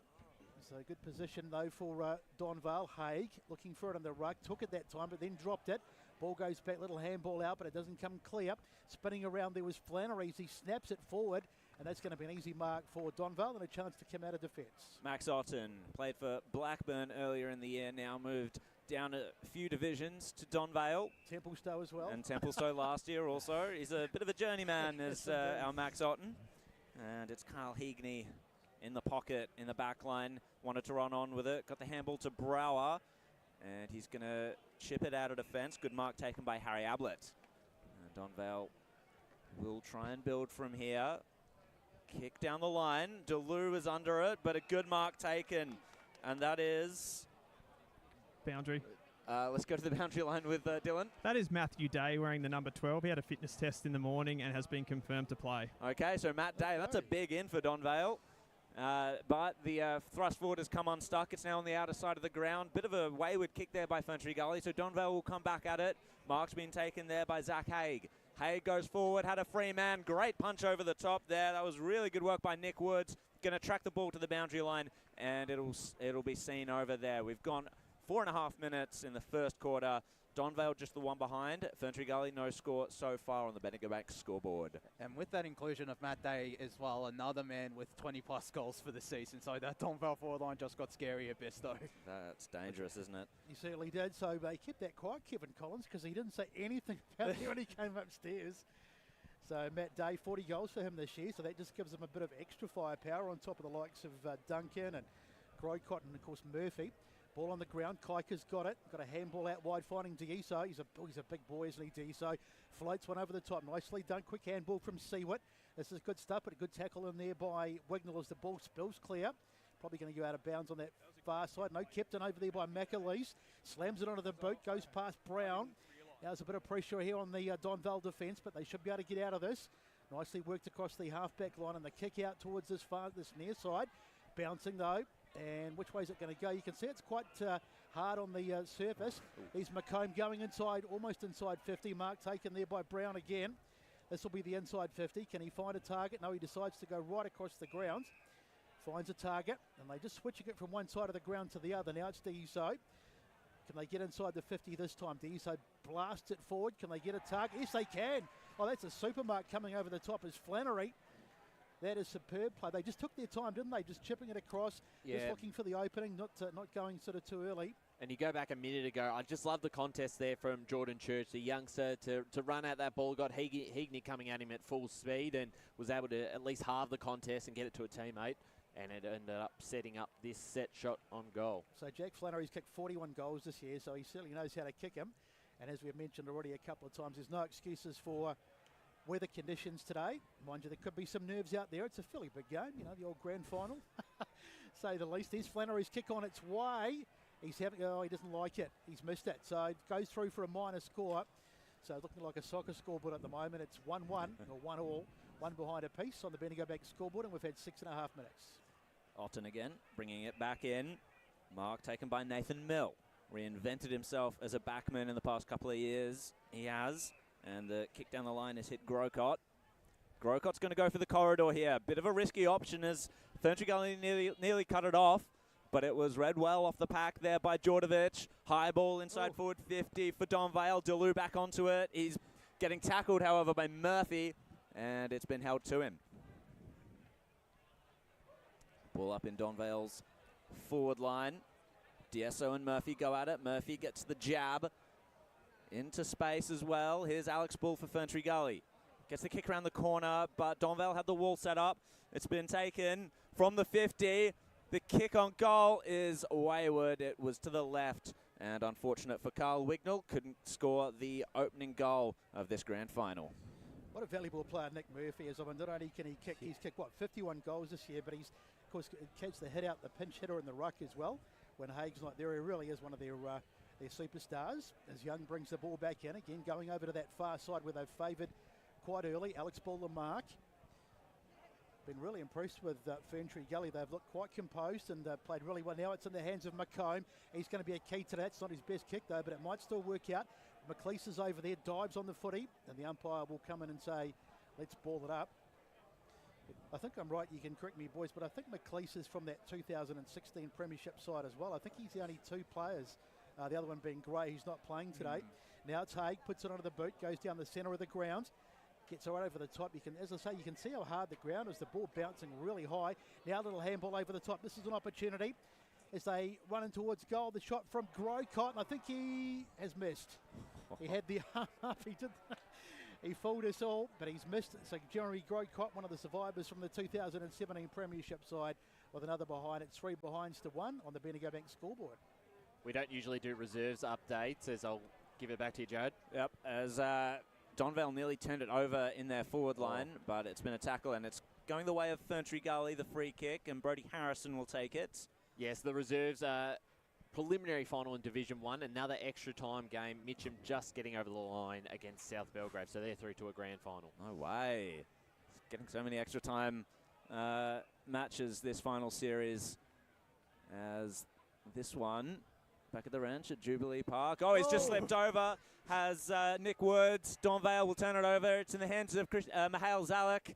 Zalek goes forward. It's a one-on-one contest. Just went over the back of it. Reading the ball well was Grocott, and he does get the first goal on the board for this grand final. Donvale 1-3-9, Ferntree Gully 1 behind, nearly 10 minutes gone. Bendigo Bank scoreboard. That's the definition of a 12-point play right there, because Ferntree Gully would have been on. They were building up pretty nicely, but then Nick Woods just slipping in what would be still a pretty slippery centre wicket out here at Jubilee Park. But now good opportunity for Donvale. They pounce, and that gives Jeremy Grocott a bit of confidence for the rest of the game. Indeed. That's a heartbreaker for Ferntree Gully, because they've actually been pretty good in the start of this game. And Braden Wright moving into the ruck. And suddenly they find themselves 8 point down. I mean, it's not the end of the world, but it's just a little kick in the teeth that they probably don't need. So back in the middle, just waiting for the ball. Boundary. As this go down to the boundary with Dylan Smith. Yeah, just noticing some matchup, boys, and it's Jake Brown who's got the job on the dangerous rouser. So it's a big job today, probably the most important of the game, as Wright gets the knockdown. But it's Donvale who rove the footy. Nicely done there as the ball comes out from Zellick, and they'll go inside 50. Can they get a mark? There's plenty of defenders back. Not there. Oh, boy, there's some heavy tumbles in there. And what has the umpire paid here? Nick Murphy getting a bit of attention. Braden Wright drags him to the ground. I tell you what, I wouldn't be taking him on. So it's going to be a free kick to Ferntree Gully. That's brave stuff. They're going to double team him as much as they can. You saw it then, and they did well and earned themselves a free kick. So just to make things interesting, we've now got a number 54 who I don't have on my sheet. Boys, can you just check that one out for us? He's just taken that kick. Now the ball falls into the hands of Otten. Max Otten going forward. Don't see that very often, and he just about put it through, but he's off target. So another behind for Donvale. That's 1-4-10. It's a fair hit on that post, I might add. The guy to the Bendigo Vic scored almost a Lee Matthews moment there. That post may be shaking until tomorrow. Nearly landed on the Donvale cheer squad there. So Lovat brings it in. Braden Wright, the target down there. Rouser to challenge. Just falls out the back there. Handball goes centrewards. Seaward scoops it up. It's been intercepted there by Liardi. Still in dispute. And a good tackle laid on Brown. We'll have a ball up just at the 50 arc there of Donvale's forward line. 10-1. The opening scores. And Ferntree Gully hunting it at ground level. Couldn't quite take it. That was Crocker. Now standing up with it was Brower, but his handball was intercepted. Crocker goes centrewards for Ferntree Gully. Bull tackled. Ball spills free. Donvale fighting for it. That's Otten in amongst it, and we'll have another ball up. He's a really good player, and he's got this bloke. Been very strong physically so far, Donvale. A few big moments already. Wright goes into the ruck there against Nick Day. Day got the tap down. Bull tried to rove it. They're at centre half forward here for Donvale, and we'll have another ball up.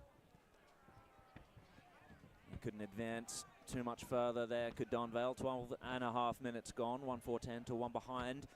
Donvale lead in this Division 3 Grand Final. So Donvale get the clearance. It's come out now to Goldsmith. He's going to turn onto his right, kick it towards Haig. He's taken the mark, run into an open goal. There's the second of the day for Donvale. They've got the big targets down there, the Magpies, and they're utilising them very early on. 2-4-16 to one behind. 13 minutes gone on the Bendigo Bank scoreboard. Let's go to Blake Tennant on the boundary line. Yeah, just that quick jumper number that you guys said about 54. It's actually Brodie Harrison, so he's wearing the 54 on our team sheet, so 53. So he'll be wearing the 54 today. Just a couple of times, sorry. Haig got out the back then. Grocock got out the back the time before, so they do have to be a bit careful because they're certainly they're quick to transition forward. They are indeed back in the middle. It's interesting to see Day spending some time in the ruck early in this game, but it's Ferntree Gully who get hands on the footy with Seaward. He's thrown to the ground by Brower. As we go down to Paul, he's on the stats centre. Yeah, well, Donvale really putting a heat on Ferntree Gully. They've had 11 forward 50 entries to 4, make that 12 to 4. I was going to say they're about to have another one. They kicked out. Look at Murphy. He's taken the ball and used one hand to get rid of his opponent, and then he took the foot. Haig, sorry, it is. But the umpire says couldn't get away, so we'll have a ball up. But this is dangerous. They won't want to concede another one here. Braden Wright gets it. Now the ball in the hands of number 35 is Jordovic. Jordovic just gets it away in the nick of time, and it's probably going to go through for, no, not at the moment. DeLue, he's under pressure. Handball to an opponent, to a teammate. Lucky to get out of that, though, as they kick out to the far side. But it's going to come back. Kylie Higney's got it. It's going to go across the grounds, trying to find. Oh, that's a good mark. Braden Wright getting back, and that's an excellent grab.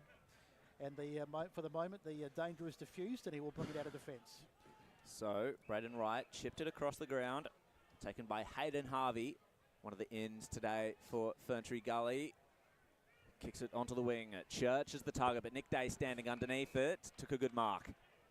So good intercept there for Donvale. They'll go forward once again. They've got some big timber up there. Do the Magpies. One of them was one of them was Haig, but the other was Duncan in this case, and he's taken the mark. And they'll go back and see if they can slot their third here, the Maggies. they could have raffled that. Ethan Duncan, Zach Haig, and Nick Murphy all around that area. All in the forward line. Extremely hard forward line to stop. It's interesting because they've got Nick Day in the ruck where they could have Murphy, they could have Haig, but they've decided to throw all their tall timber up forward and become as dangerous as they can down there. So Ethan Duncan, he's kicked 30 goals from just his 9 games this year. Marches in with a purpose. That is to kick the 3rd goal for the game, but he's not done that. It's sprayed sprayed left, in fact. Just the one behind. 2 goals, 5.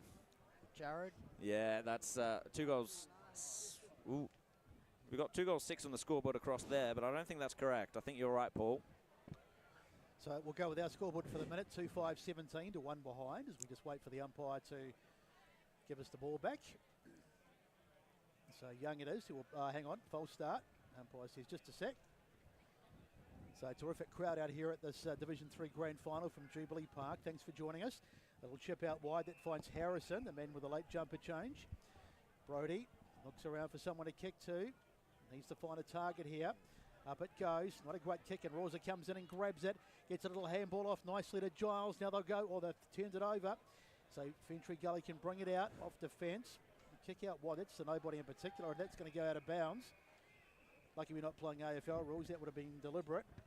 Bit shaky at the moment. It's really important 5 minutes at the moment. Yeah. Donvale just pressing hard. So we talked about the start, and they really haven't got off to that start that they wanted. They're down by 16 points, and they look scared if they're going to concede another one, because if they get down to a 22-point margin, as Braden Wright gets pushed out of this contest. If it wasn't for the inaccuracy, they would have been further down. Exactly. Braden Wright with a little chip out finds a target. So now they'll bring it out Ferntree Gully, but have they turned it over? No, whistle's gone. And it's going to be Church. He's going to play it. Might have been a mark, I think, in the end. So there's the little kick. Nicely done. Finds Brown.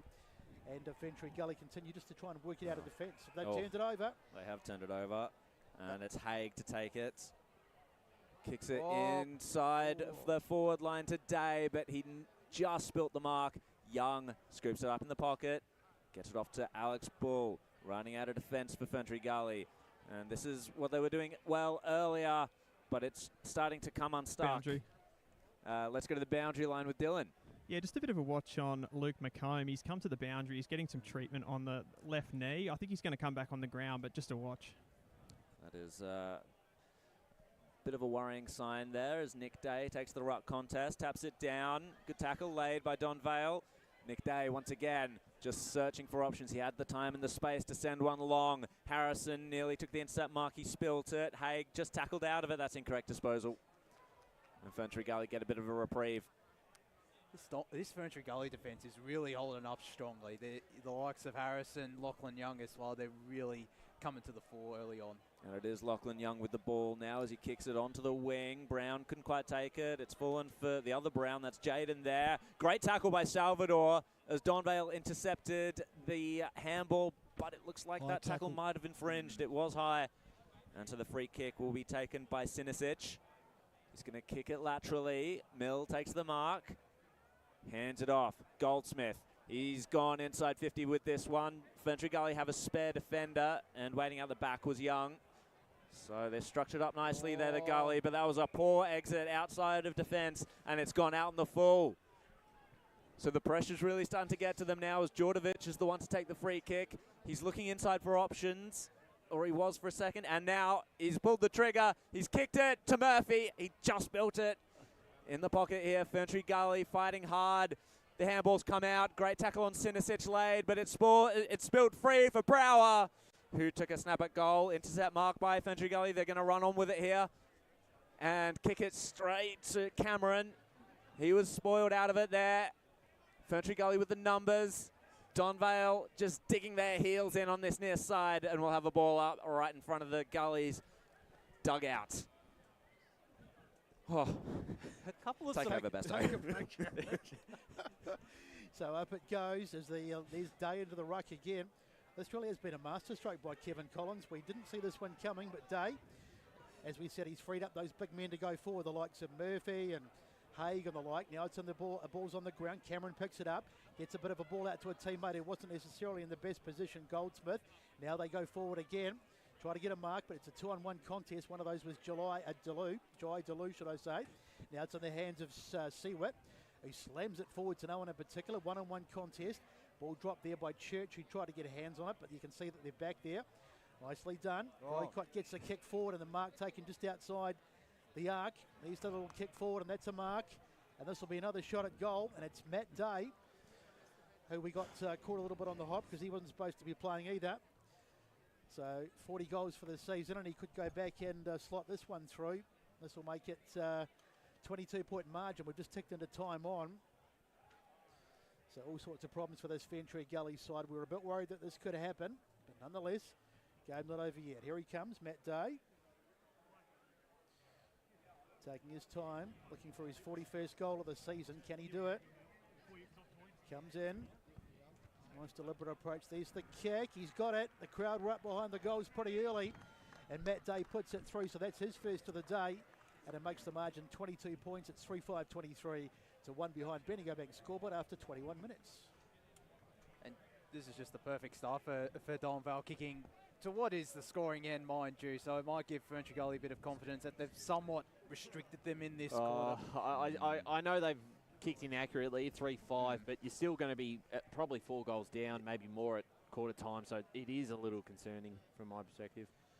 Yeah, well, I mean, Donvale just killing Ferntree Gully on the clearances so far. 11-4 Donvale's way. And the inside 50s, this is an unbelievable number. It's 17 inside 50s to 4, so to be only 22 points down is a big effort, but they need a goal back quickly.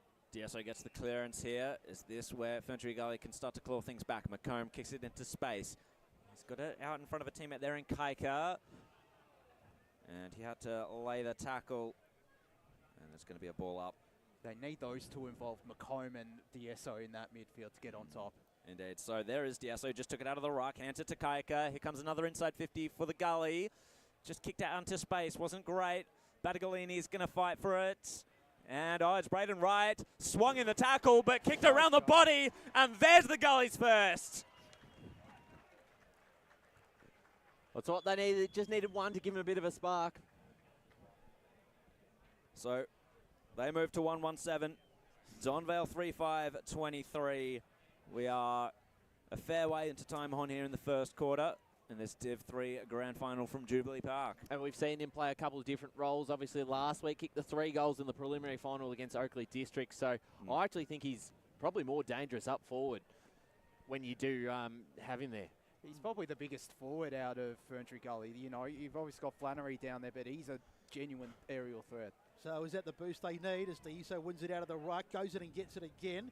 Gets a little handball out to no one in particular. In fact, Brower's got it for Donvale. The last thing they'll want to do is concede one quickly. Long kick. It's going to get over the back. They need to defend here. Jai Delu. That's a hard name to say. As the ball comes out towards the boundary, Crocker, he'll be happy to see it over.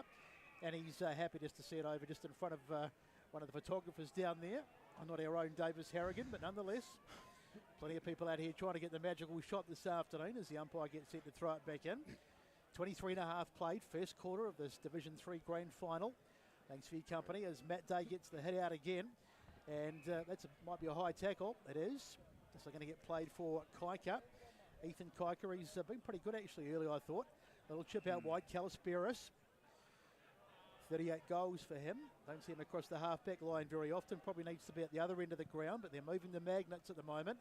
Ferntree Gully, Calisperis, long kick down, but there's plenty of defenders. And is that a mark? It wasn't paid. I thought it was there. Ball's been dropped, and they'll go inside 50 again. Trying to pick it up over there was Liardi. Haven't seen much of him in the early part of the game. Little chip forward for Mill, but he's kicked it to a Ferntree Gully player, but the umpire said no mark. And Kaika it is, who gets wrapped up, and we'll have a ball up. Just a score update at Bayswater Oval. Roval 2-2-14 leading Vermont 1 straight 6 after 16 minutes in the first quarter. My bad, that was actually Church as the ball gets knocked down. Donvale trying to get clear. Sinisic taking in the tackle. Umpire says let's ball it up again. So they'll be pretty happy, I think, for Ferntree, from a Ferntree Gully point of view, if the siren was to go now, because they've just managed to hang on here, particularly with that first goal they got as the ball is over the boundary line once again in the forward pocket. They'd love a goal here, Ferntree Gully. It would be two against the it'd be flow fantastic. of play. Yeah, it'd be Well, yeah, that goes back to, well, I just said they wouldn't be happy with the 24-point, but obviously one more, and it's a good result. Back into play. It's taken by Haig, just straight out of the ruck. He sends it onto the wing, but his opposite ruckman, Diesso, has taken the mark, standing in the hole, and he's got it along here to McAleese. He centres it up to Harrison, and they're going to switch it across the ground here at the gully. Mark taken by Patterson. Sends it inside forward 50, right to the target, but coming across. That was a great mark by Harry Ablett. And Donvale just settled once again. Is any relation? He's got to be, surely. So he's going to send it to Djordjevic. Didn't take the mark, but took it off hand, and he was tackled by two. Oh, gee, ridden into the ground by Diesso. He's going to feel that for a couple of weeks. And we're going to have a free kick here going the way of the Magpies. I think we had a small earthquake. Ethan Duncan to take it, hands it off. And Donvale send it forward once again. Day was the target, but great work by Lovat. Just wrestling with Day and took the mark. And there's the siren for quarter time. Donvale 3-5-23 to Ferntree Gully 1-1-7 in this Division 3 Grand Final. Brett Beston with some of the goal scorers. So 3 goals for the Donvale side. They've gone to Haig, to Zellick, and also to Greycott. The lone goal kicker for the Ferntree Gully side was Braden Wright late on that term. So quarter time, the Ferntree Gully Eagles, they've come back into it a little bit towards the back end of that quarter, but it's Donvale who lead at quarter time, 3-5-23, 1-1-7 in the 3rd Division Grand Final. Back shortly. As Sarah opened her best friend Jackie's wedding invitation, she was overcome with a wave of emotion. While her 2 young boys wrestled on the floor, tears of happiness rolled down Sarah's cheeks as she saw Victoria, the words with support she'd of been leagues and longing to clubs, say. are committed to keeping our game great. Make a promise to be the best version of yourself and support the hard-working volunteers, coaches and umpires who make our great game come to life. Real fans respect the game. Make a pledge to keep the passion alive, but remember, any form of abuse is not welcome on our turf. Shower time or showtime to 4 minutes can save you an average of $200 a year on water and energy bills. Shower shorter. Save water. Authorised by the Victorian Government, 1 Treasury Place, Melbourne. Sprained your ankle, bursting through the banner? Broke a finger, high-fiving the ruckman? Or did you run into the goal post again? For bumps, breaks or bleeds, be seen sooner, close to home at Knox Private 24/7 Emergency Department. The preferred provider of emergency care to the Eastern Football Netball League, you'll generally experience shorter wait times. You don't need private health, but there is an out-of-pocket fee. Be seen sooner, close to home at Knox Private 24/7 Emergency Department, 262 Mountain Highway, Wantirna. Do you feel good about your bank? Because there is a bank you can feel good about. They share their profits to fund big community projects, small community clubs and vital emergency services. They've given $250 million to help Australian communities thrive. They have all the products and tech you expect from a big bank, with service you don't. It's Bendigo Bank. Feel good about who you bank with. Try Bendigo. Search bendigobank.com.au or search Bendigo Bank near me. The first time I met the team at Tobin Brothers Funerals, I felt like I'd known them for years. They're so caring, honest and passionate. James McLeod, Managing Director of Tobin Brothers Funerals, sums it up best when he says, Every day our people get out of bed to assist client families in their absolute time of need. Our people love what they do, and you will not find a more highly trained group of people than those at Tobin Brothers. Visit tobinbrothers.com.au. Tobin Brothers Funerals, celebrating lives. Hi, I'm Ben Desson from Montrose Football Netball Club, and when I need a new kit for a night out, I head over to Eastland. But Eastland is more than a shopping centre. They support a range of community organisations and have been major partners of the Eastern Football Netball League since 2018. Thanks, Eastland. You are listening to Radio Eastern FM 98.1. With live and exclusive coverage of the EFNL football season, bringing you the match of the day with score updates from all divisions. And now we cross to our commentary team for the Radio Eastern 98.1 Match of the Day coverage. Welcome back to Jubilee Park as we get set for the start of the second term. And, well, I'll tell you what, just towards the end of that first half, it was looking a bit ominous. Donvale had taken control, but I felt that Ferntree Gully boys have just, I mean, I know they got the goal, but they just started to have a little bit of a better patch towards the back end of that quarter, and some good signs for them coming into this second term. Some very positive signs. They got on top in the contest. You know, D'Esso and Ruck, we were talking off air before Besto just how good he's been in Ruck and filling the hole, not on too many occasions, but he's done a really good job setting them up. Luke McComb has gotten his hands on the ball, which is just so crucial, getting his class and experience on the ball and getting it inside 50. So they slightly made their way back into the contest, but I just that first part from Donvale, had it not been for inaccurate kicking, it could have been a lot uglier, Ryan. Yeah, well, it just took them a bit of time to steady, and you looked at a couple of the times they exited their back half. The kicks were pretty poor. They missed some targets. They turned it over quite a bit. Once they cleaned that up a tiny bit, it made for a more even contest. And as soon as they get their game going, their outside run on the wings, they use the ball a bit better, hit up some targets up forward, and they can make a difference. And I think we did just get a score check out at quarter time at Bayswater Oval, 2-3 apiece between Roval and Vermont. So we'll keep those updates coming here. But yeah, no, I think this is a little bit more positive than it would have been 10 minutes before, where we thought, okay, this could get it was going to be a long yeah, game. it could be. And so they have certainly steadied, but they've got to hit the scoreboard now, because they still have only kicked the one goal. Donvale didn't make the most of their opportunity in the first quarter. If they can even this up by half-time, we've got a great game ahead of us as we go boundary side to Blake Tennant. Yes, I've just got a Ferntree Gully coach here, Brent Kiker. Brent, challenged early, but you must be pretty proud about how your defences are really coping against the Donvale forward line. Yeah, look, they come out. I'll walk with you, Blakey. They come out firing inside 50s. They dominated. We were a little bit flat-footed, especially the back half. We didn't get much movement. Then once we settled into the game, we evened up around the footy. I thought when we actually moved the ball and moved it through the centre and out wide, I thought we actually exposed them. It's probably just a couple of skill errors too that's cost us. So I'm expecting it to be quarter here. Just talking about that, just in the space here, I think you had a clearance there and a ball out there. Is that something you want to try and work on? I know Ringwood is a very big ground. Is that some of the talking points you showed at quarter time and also before the game? Yeah, absolutely. We want to use the ground, and that's switching them. What they set up for down the line, and they're very good at it on the counter-attack. So we've got to move the footy. We've got to move that defence and find a way through. Well, there you have it. All the best for the game, Brent. Good work, Blake. Speaking to Ferntree Gully coach Brent Kiker, I noticed he kept them in the huddle quite long at that quarter-time break, and he was very animated. We saw him on the screen there, and he was really not necessarily, I don't think he was blasting the side, but he had a lot of instructions and probably just some positive affirmations to try and keep their noses up, so to speak. As we get set for the second half, and here's second quarter, here's Jared Beanland. D'Esso got the tap down. McComb couldn't quite rove it. He was foiled there by Donvale. The kick forward, cut off by Ferntree Gully, and their kick forward intercepted. So Donvale will go forward now. It's in the hands of Wignall. He's going to search for an option inside 50. He's got Duncan there. Good mark. Kicking a bit from goal, however. Swings round onto that right. Sets it to the top of the goal square. Murphy comes out. D'Esso standing in his way. Murphy and D'Esso tangle. And the handball was intercepted by Giles. Check side on the right. Giles gets the goal. And Donvale push further forward. He is a good celebrator, isn't he, Ryan? Yeah, he is. I knew he'd get up and about, and that's a good finish there. So that one hurts Ferntree Gully. It's less than a minute. He's already got one back. So.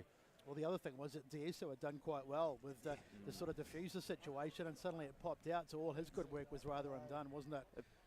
But they gave the forwards just a little bit too much space. Obviously, the Donvale forward line is working really hard, but the Ferntree Gully defence, they need to tighten up in those situations. You can't be letting those players out the back. That's right. It's happened a few times so far, so the worst possible start for the Eagles. They concede an early one, and they're down by 22 points as we get back into play.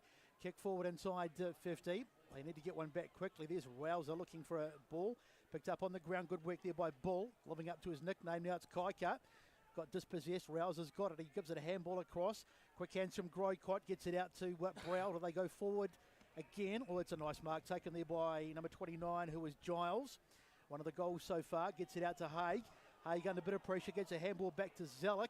he did pretty well in the end. He got a handball away. In fact, he might have been done for holding the ball, so he didn't do so well after all. And Ferntree Gully to bring it out of halfback. So DSO takes the mark in the middle of the ground, hands it off. This is Patterson. He goes on the march. Low ball, inside forward 50. Salvador just spilt it. And Donvale will be safe there. Kick out of defence by Otten, marked by Heagney. He's played 16 games for the Bullwyn Seniors in his career, but his kick was cut off there by Bull. Sends it back inside forward 50 for the Gully. No mark taken. Scooped up by, that was Pell. And now Donvale go out of defence again. Otten was there. Couldn't take the mark. Out the back was Giles. He's got 2 to run away from here. Sends it inside forward 50. Lowered the eyes well. Murphy couldn't take it. Great little play of defence there by Ferntree Gully. And they will safely exit defence. McComb takes the mark. And just going back there, it was Hayden Harvey was the man who handled the ball so well to take it out of defence. McComb's kick just split the difference of 2 teammates. And boundary. It'll be a boundary throw-in, which is where we'll go here to hear from Dylan Smith. Yeah, Kevin Collins really happy with the boys' work, especially on the outside of the contest, and really happy with how they controlled the territory. Just wanted the boys to seize the moment. Double fister forward there from Haig, but McComb was waiting for it. Sends it into the centre of the ground. No real target there, so Wignall's going to pick it up for the Magpies. Hand it off to Ablett. His kick was a little speculative. It's going to be Djordjevic against Harrison. Harrison beats him to it. A little bit faster there. Hands it off to Patterson. Takes a backward step.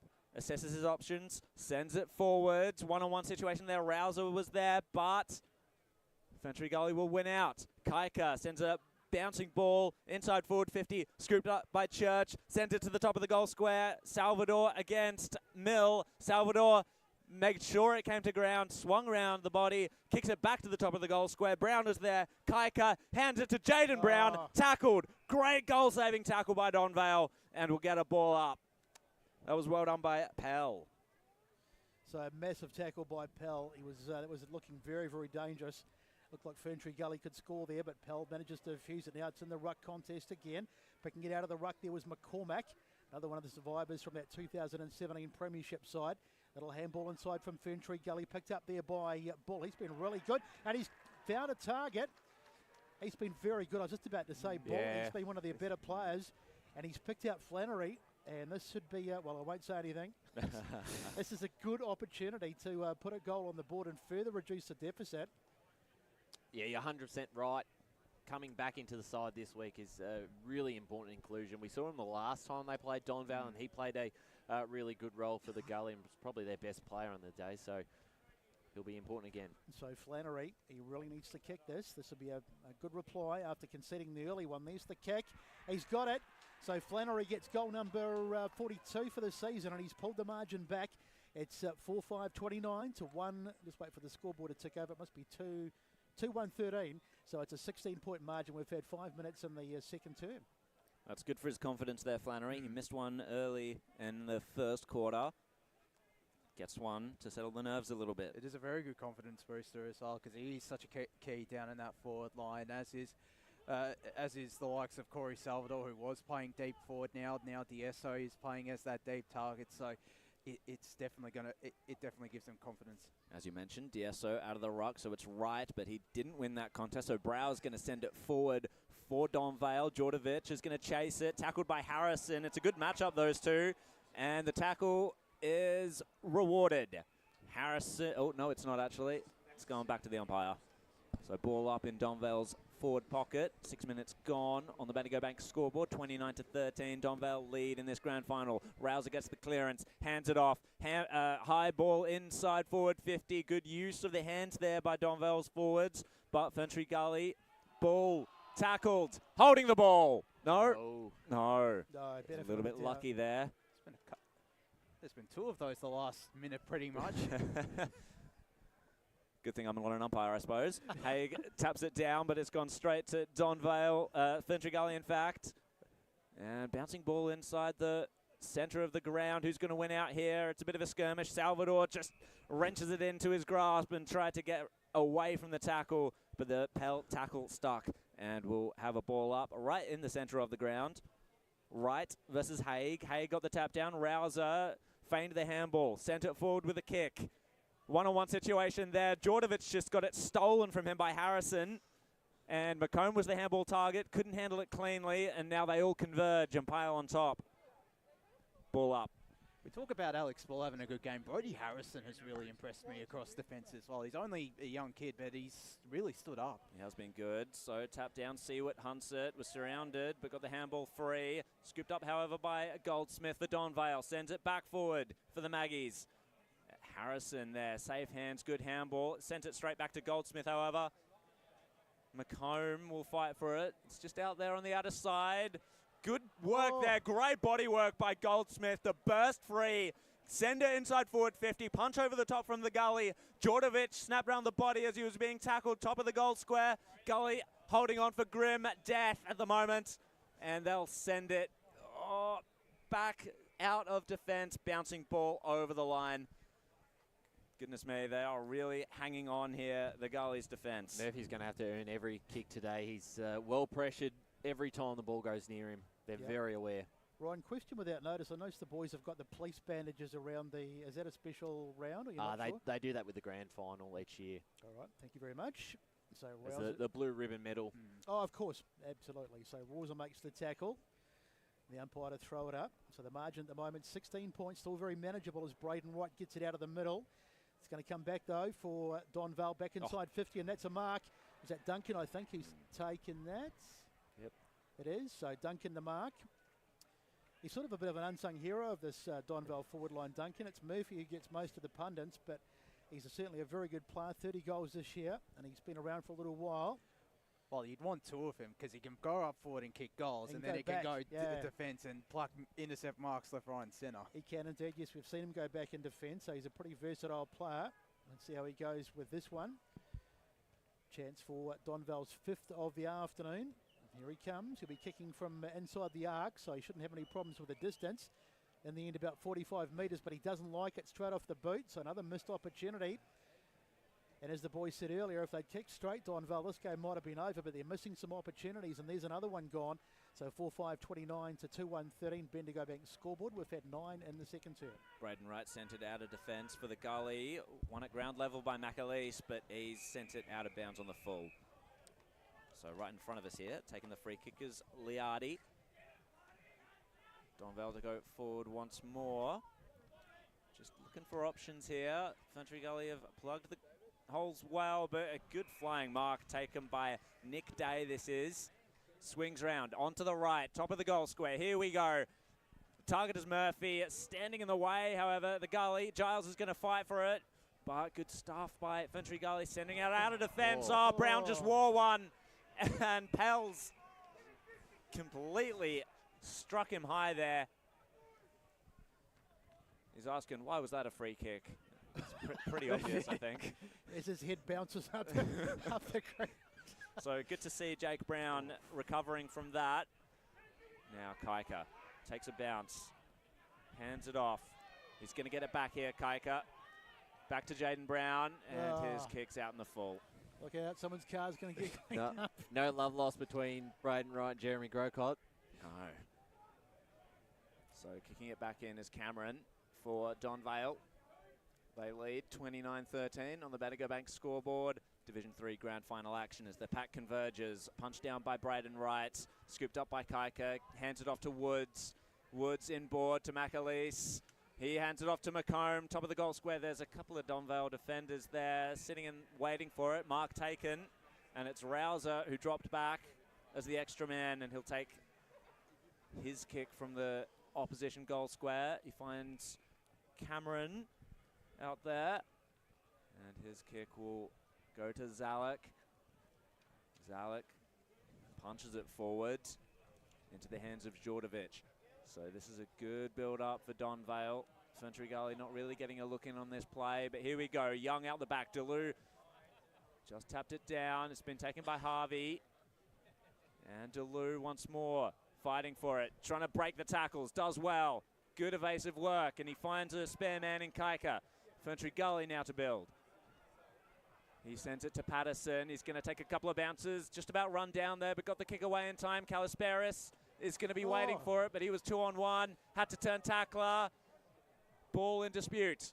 Donvale fighting hard for it, as are Ferntree Gully. It's a stack on at centre half forward for the Gully, and we'll get a ball up. Boundary.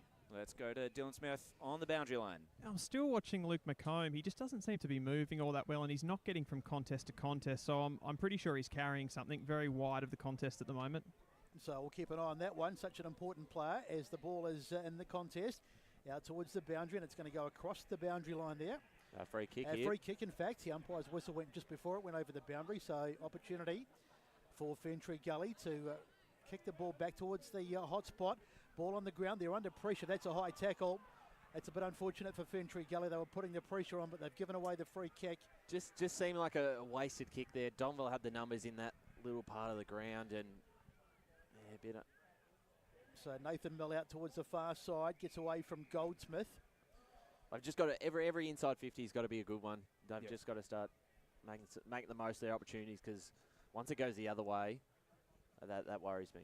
That's right. 13 minutes gone, so 29-13. This is the Division 3 Grand Final for 2023. Thanks for joining us wherever you may be on Radio Eastern 98.1 and, of course, Facebook and YouTube. Wright knocks it down, trying to find a target in Flannery, but it went past him. Another whistle. Which way is this one going? Ferntree Gully get the free kick again. I think, no, it's going to be Donvale this time. So in the hands of, I'm not sure who that is. It's Cameron, is it? Wait for him to turn around. Can't see, doesn't matter. Let's play on as the it goes forward. Long kick, trying to find a target, gets over the head of Duncan. Now it's Harvey trying to get it away. In fact, it was Woods. But a little ball out towards, shot at goal, but it's off target. And it's missed everything, I think. And gone out of bounds for a free kick. So we've had 30 minutes gone. 29 plays 13. Bendigo back to scoreboard. Just a score update from Tormore Reserve. Montrose 3-3, 21 lead. Mitcham 1 straight 6 at quarter time. I see a fist pump coming down there from Blake Tennant. Jai Delu to bring it back in for Ferntree Gully. High ball, high fly. Comes to ground. Kaika fires the handball out. Intercepted by Goldsmith. Back inside forward 50 for Donvale. Harrison with an important spoil there. Giles had to lay the tackle. They're all piling on here. And Giles' tackle had infringed because Crocker didn't have the ball. Crocker sends it to Patterson. He's going to find a man in Harrison, just inboard. Held up, hands it back to Patterson. Fires out the handball. It was a hospital job as Rouser was there already tackling the bloke. And that might have been what gave away the free kick to Brown. McComb wasn't expecting that. Rouser goes again. And in comes Grocott to hand it off. Donvale go forward once again. Haig tackled, wrapped up, tried to break free. Umpire wants it. Yeah, Dylan's made some good observations down the boundary. He doesn't look right. He's very slow to get up from that one. Deluge smashes it into a dangerous spot here. This could all come unstuck for Ferntree Gully until Harvey came in with a good tackle. He's a bit of a passenger at the moment, McComb, isn't he? He's probably doing more harm than good being out there, but nonetheless. Unfortunate. Wright got the tap down. Oh, straight to Sinisic. Shot towards the top of the goal square. It's been roved off the pack here. It bounced into the hands of Giles. He's going to speed away, turn onto the right, and there's another one for Giles. Donvale moved to 5-5-35. Ferntree Gully 2-1-13, and it's all looking ominous here. Paul, what stats do you have for us now? Yeah, so the clearances are 8-4 the way of Donvale. The inside 50s 12-7, so they've been a bit more even in this second term, and the tackles are 8 apiece. He should have celebrated that goal. Oh, as soon as I saw it was Giles, I was like, it's going one place, it's going through the middle. Maybe he's saving the big celebration for the end or something. I'm just waiting for this big celebration. That was a terrific goal, just evading those two Ferntree Gully players. So Hay gets it from the tap out, but it falls nicely for Kaika, who's been pretty good. I think he's been one of Ferntree Gully's better players. Into the hands there of McCormack, who's taken in the tackle by Battagalini, and the umpire says, give it to me. So trying to make a case for the Ferntree Gully side, but they just 22 points down. It's starting to get to that sort of dodgy sort of margin as the ball comes out of the contest, goes forward again. One-on-one contest, it's Rosa who gets it, bursts away, got a handball away too, but it goes to an opposition player. Not his best work, and Ferntree Gully will get out of it again. But you just kind of feel like they're just hanging on. Battagalini back to Deiso. Deiso's kick is smothered. It's inside 50 for the moment. Diving on it, there was, or trying to dive on it was Mill, but the ball comes out. It's in the hands there of Brower. Brower goes out to number 45 and Heagney. Heagney goes down the line again, trying to find a target. Browser at least unmarked. Goes inside 50, and that's just too easy. And that is just an uncontested mark taken there by Giles again, I think. Yep. It's 6 marks inside 50 to 2 for the game. It's 3-1 and a quarter in favour of Donvale. So he's having a field day, Harrison Giles. This will be his third. He's certainly putting his hand up for best on ground at the moment. Third of the quarter, best though. He's been phenomenal this quarter. So here he comes again. You back him in from here because it's reasonably straightforward. But he's been kicking well today, so we'd expect him to kick this. And I've done it again. Just call me Moz, man. Another miss. That's it. I'm definitely not saying anymore. 36 to 13. 17 on the Bendigo Vic scoreboard. So the 14-point lead at quarter time has ballooned out a little bit here to 23. Lovat to take the kick in for Ferntree Gully. Seward was underneath it. In fact, it was Brown, Jake Brown. Rouser. Oh, goodness me. D'Esso just smashed a dude there. Calisperis lays the tackle. Bull gathers it. He was tackled, wrapped up by Heagney. How's the guy that ran into D'Esso? He's still down. He may never play again. No, jeez. So Donvale won the free kick there, actually. And in the centre of the ground, the mark's been taken by Pell. Pell telling his men to come at him. He's kicked it dangerously close to the man who's still down. He's not looking well either. No, so Giles sends it inside forward 50 into the pocket. Here, Haig nearly took it. He's been challenged here by Lovat, wrapped up, trying to just take ball. That's ball, sure. Ball, Lovat, and everything with him towards the line, but it's going to be a ball up. Haig now to take the ruck, smashes it towards the top of the goal square. That's a good play, but Ferntree Gully had the numbers there. They weren't caught napping this time. Mill takes the intercept mark. Bit of a mismatch there against Kaika. Mill to send it forward. Had a spare man. Mark taken, kicking a bit from goal here. And he sends it centre of the forward 50 for Donvale. Giles read it well, was tackled, however. Wrapped up and another ball up. You just look at a lot of the one-on-one matches around the ground. You can just see that Donvale have that height advantage in most of them. Yep. The bigger bodies. You're not wrong there. Bull will take the ball away for Ferntree Gully. It was a ground ball outside of their defence.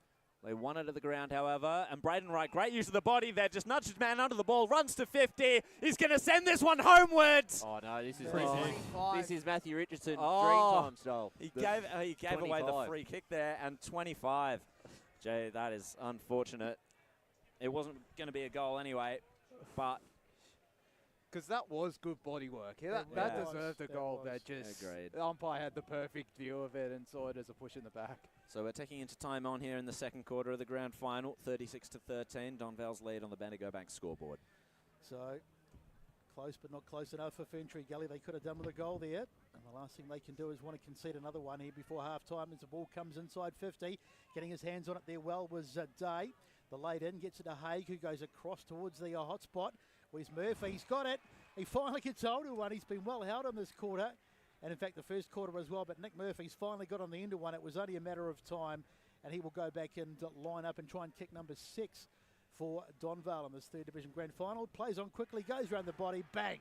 Left foot kick. And Nick Murphy gets on the board with his first of the day. And the margin out to 42 to 13 Bendigo Bank scoreboard. And we've had 20 minutes, in fact, just over in the second. Boundary. Let's go to the boundary with Blake. Yeah, just sort of found out a really big matchup at the moment. And I think, this youngster, Ethan Kaika, he's been one of Ferntree Gully's. He's been named in the best all the time. But I found out that Nathan Mill is actually doing, I would say, a targeting role on Ethan Kaika at the moment. That's probably why maybe Donvale are getting on top of the ball at the moment. Interesting observation there, Blake. Thanks for that. As we go back into the centre, D'Esso gets the tap. They're really trying to fight back here, Ferntree Gully. Well, they're going to have to anyway. There's a lot of pressure on someone as young as Kaika to have a big performance in this second half now, because obviously no Kennedy. McComb is a little underdone. He's going to have a massive impact if they are to get back in this contest. So D'Esso drew the free kick from that stoppage. He's going to send it forward. Mel just sits there and takes the mark. Easy enough. Here's the spare man. Gets the kick out to Goldsmith. And Goldsmith will send it in just onto the wing here. Lovat standing underneath it. Takes a good mark. So boundary. Blake on the boundary line. Let's go. Just a quick one. So Ethan Koch is actually on the bench right now, but I'll tell you what, when he gets back on, Mill will go on to him. So roving it there was Brown. Church kicks it to the centre of the forward line for Ferntree Gully, but Donvale had the numbers. Calisparis goes to ground. He's going to have to get back up here. He did that well. Seward, handball target. Just fights away, and they're going back to go forward here at Ferntree Gully as Donvale continue to press. They've got the numbers here. They've got the pressure. Seward's going to have to stand up in the heat. Doesn't. And it's going to be a ball up. Just look at that pressure. It's just so immense, and I won't be surprised if they're able to continue it given that fitness level they have. So D'Esso got the tap down only as far as out. Stolen from him by McComb. And McComb's kick will be intercepted there by Harry Ablett. So Donvale just settling things down a little bit as we tick towards half-time. D'Esso is going to take this mark, definitely. Intercepted it well. And so Ferntree Gully, just as the game takes a little bit of a breather, McComb sends it. Church, hard up against the boundary line. Couple of kicks from goal here. Seward was his target, inboard. So they're going lateral here, the Gully. Searching for their third goal of the game. Seward's kick was smothered. Donvale now to march out of defence. Target is Giles. The punch came from Lovat. Deleu received it. And Deleu's handball, well, he nearly spilt it there, did Woods, but he's going to send it forward. That was a good kick, but Pell intercepted well. He's got a handball option here in Otten. Otten's going to send it out again. A mark taken once again by Woods. So Ferntree Gully look like they're going to attempt a shot at goal here through Nick Woods. Man on the mark's 50 out. So if he's going for it, he's really backing himself to kick a bomb. He sends a spiraler towards the top of the goal square. Good body work there by a smaller Ferntree Gully player at ground level. But Donvale with the pressure. Good tackling by both teams. Skidding in there was Harry Ablett, but the ball goes over the boundary line. So deep into time on, we've had only 25 minutes played, 42 to 13. It's the Donvale side. Of course, the bridesmaids in last year's grand final, that heartbreaking 2-point loss. Can they go one better as D'Esso takes it out of the ruck, loses it though, and Zellick just takes it and thumps it out towards the far side of the ground. Ball is in the contest. Oh, Hegney ran past it. Here's an opportunity. Shot at goal, and it's missed. So that could have been a real boost, but it's off target. Goes through for a minor score. And the margin now 42 to 14. It's still 28 points. It's still manageable, but they need some goals at Ferntree Gully, and they need them pretty soon. There's Donvale in no hurry to bring the ball back in. Max Otten looks like he's out for a Sunday picnic, just wandering back there. So just quite happy to slow it down. Now he's going to take a little bit of a run out of the goal square and then kick out and finds a target. Nicely done. Into the hands of Mitch Brower. Little chip forward, nice mark, and they've got a bit of run here. It's Sinisage. He goes across the ground. This is good from Donvale. Just getting the ball through the middle of the ground pretty comfortably, as Crockett did pretty well. They just to nullify it for the moment. Rosa taking the ground, and he's been well and truly held. Good tackle, and the umpire says we'll have a ball up as the umpire's whistle, or the siren at least goes, and the umpire puts the hands in there and says that'll do us for the second term. So half-time out here at Jubilee Park in this third division final, 6-6-42 to 2-2-14. Donvale in front by 28 points. Here's Jared with the goal kickers. So we've got one multiple goal scorer for the whole game. That's Harry Giles with 2. And along with him for Donvale, Zach Haig, Nick Murphy, Jeremy Grocott and Matt Day, all with 1 each. And just the 2 goal kickers for Ferntree Gully, and that's Braden Wright and Jack Flannery. So what have Ferntree Gully got? Can they come back in the second half, or will it be Donvale who power away to victory and win their win the grand final and take a premiership after that heartbreaking loss last year. We'll take a break, come back and wrap up all the action from the first half. AFL Victoria, with the support of leagues and clubs, are committed to keeping our game great, and we are strong in our stance that any form of abuse across football at all levels is not tolerated. Any form of abuse is not welcome on our turf. We are encouraging all spectators not to confuse their anger with passion. We're all here for the same reason, for the love of Australia's favourite game. We want supporters, parents and players to make a promise to be the best versions of themselves and to support the hard-working volunteers, coaches and umpires who make our great game come to life every week on local grounds across our great state. Real fans respect the game. Make a pledge to keep the passion alive. But remember, any form of abuse is not welcome on our turf. To the Eastern Football Netball League, you'll generally experience shorter wait times. You don't need private health, but there is an out-of-pocket fee. Be seen sooner, close to home at Knox Private 24/7 Emergency Department, 262 Mountain Highway, Wantirna. Do you feel good about your bank? Because there is a bank you can feel good about. They share their profits to fund big community projects, small community clubs and vital emergency services. They've given $250 million to help Australian communities thrive. They have all the products and tech you expect from a big bank, with service you don't. It's Bendigo Bank. Feel good about who you bank with. Try Bendigo. Search bendigobank.com.au or search Bendigo Bank near me. Tobin Brothers Funerals wear their heart on their sleeve. Their clear and easy-to-use website and Memory Maker app make it easy for families to make an informed decision. Here's James McLeod, Managing Director of Tobin Brothers Funerals. We pride ourselves on being the most transparent funeral company. All pricing on goods and services are available on our website. It's all there for you to see and make very informed decisions when planning a loved one's funeral. Visit tobinbrothers.com.au. Tobin Brothers Funerals, celebrating lives. Do you want to study at the #1 sports science school worldwide?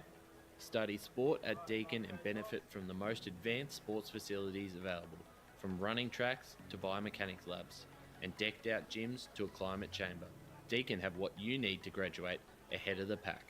Discover endless opportunities in sports science by visiting deakin.edu.au/sport. Deakin, proud sponsors of the EFNL.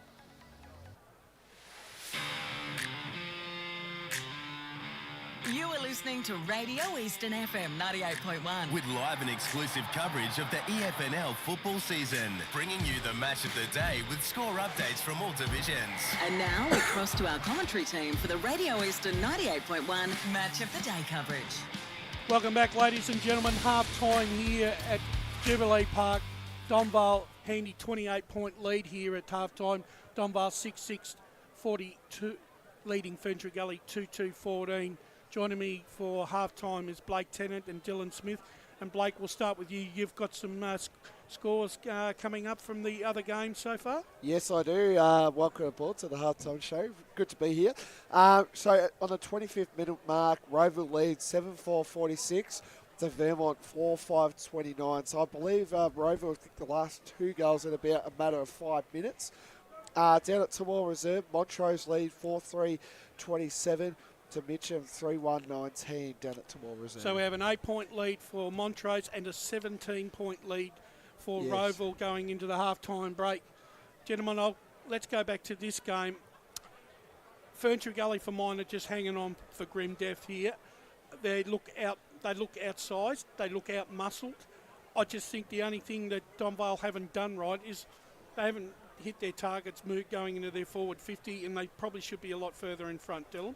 Yeah, the forward line actually for Donvale, it's probably not functioning as well as they would have liked, but they're just taking so much territory away from Ferntree Gully. It almost doesn't matter at this point. You know, they still hang on to a 28-point lead at the half, and, you know, they're dominating really. I can't think of an area on the ground that they're not dominating. They're getting on top in the centre clearances, which is actually an area I thought Ferntree Gully might have been able to break even with them, but McComb doesn't look quite right. You got Stewart in there who looks a little bit he looks a bit slow, and he looks a little bit unfit compared to the Donvale players, and they've just got all that. They've got so much athleticism. They've got marking players in there. And the way they transitioned the footy from the back half, we just saw right at the end of the half there, they moved the ball through Otten, who's been fantastic off that half back, just setting them up beautifully there. And I'm a little bit worried for Ferntree Gully, if I'm honest, Blake. Blake, I was just going to say, the only time that Ferntree Gully look like that they're going to win a centre clearance is when De'iso goes into the ruck.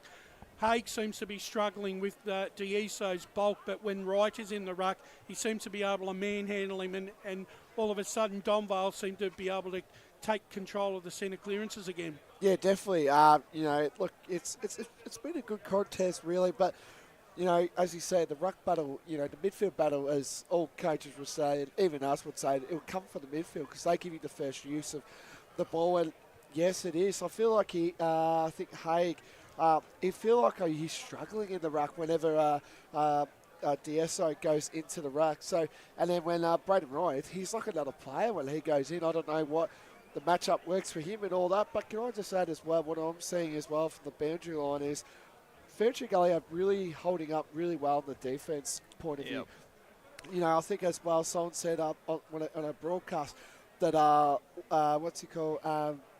Nick Murphy, he's going to make a contest no matter what, and he's going to actually earn it. Where usually he would get out and find an easy lead, but he's getting earned, really badly today by a lot of the Ferntree Gully defence, and that's probably why Donvale aren't really winning as much as they would like to. Probably, they're 6-6 at the moment, but realistically they should be a lot more further in front in my eyes than what I'm seeing right now. But for Ferntree Gully, they've just got to use that space. I spoke to Brent Kiker before, and he said that they're really bullish on using the space at Jubilee Park. And that second quarter, they didn't quite use it well because Donvale were just on the ball straight away. But if Ferntree Gully want to get back into this, their midfielders have to be well. So Kiker, McCone, I know McCone's under an injury cloud, but he's going to live. It's grand final day.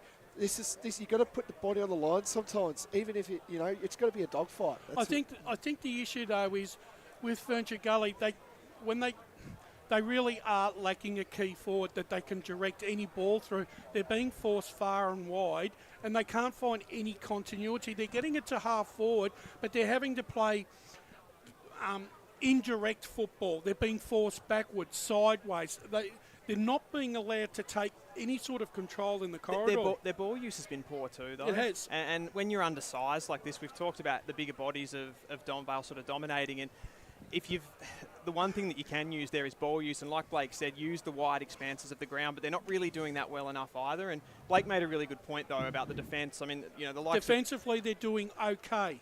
Yeah, I think the one-on-one contests, they're fighting for their lives. Brodie Harrison on Djordjevic, I think he's been fantastic. I reckon Bull's probably been their best player down there. Yep. And Dalu as well, he's sort of playing that loose role and doing well. Some more. I've actually got some half-time scores. Yes. They've just come in. Yep. So our great mate Ray Baird, yes. Very Roval tragic fan. Yep. So at half-time, Roval now lead 8-4-52. To Vermont 5-5-35. Yep. And then down at Timor Reserve, Montrose at half-time. Oh, sorry, the 19th minute. So they're a bit behind. Well, they had an extra time down there as well. So Montrose lead 5-3-33 to Mitcham 4-2-26. So 19 minutes to the second quarter. This game could be going on to 5 o'clock. Well, you just never know. Talking about this game, though, if Donvale get their delivery into the forward 50 right in the second half, I think the opening 10 minutes of the third quarter, I think is going to decide the game, because unless Ferntree Gully can get 2 quick goals and put some perceived pressure on Ferntree Gully, I don't know where they're going to. I honestly can't see where they're going to kick goals. Well, for what I'm saying, do go after, but just what I'm saying is, like, I saw a pressure act just over there on that 450 arc, right? Down where Ferntree Gully were kicking, and that was probably the best pressure I've seen all day. Yep. But as well, just a quick one, this is the premiership quarter. That's half-time done and dusted, gentlemen. Thank you for your comments, and as Ferntree Gully move back onto the field for what is a big second half for them, we're going to take a break, and then we come back. The call team are going to take us through the second half. This is half-time. It's Donvale 6-6-42, leading Ferntree Gully 2-2-14. As Sarah opened her best friend Jackie's wedding invitation, she was overcome with a wave of emotion. While her two young boys wrestled on the floor, tears of happiness rolled down Sarah's cheeks as she saw the words she'd been longing to see. Please note, this wedding will be a child-free event. Well, Sarah, looks like we're off to Eastland for a new frock and some heels. And let's book in that babysitter. For all of life's little moments, there's Eastland. Eastland. Live real. Sprained your ankle, bursting through the banner? Broke a finger, high-fiving the ruckman? Or did you run into the goal post again? For bumps, breaks or bleeds, be seen sooner, close to home at Knox Private 24/7 Emergency Department. The preferred provider of emergency care to the Eastern Football Netball League, you'll generally experience shorter wait times. You don't need private health, but there is an out-of-pocket fee. Be seen sooner, close to home at Knox Private 24/7 Emergency Department, 262 Mountain Highway, Wantirna.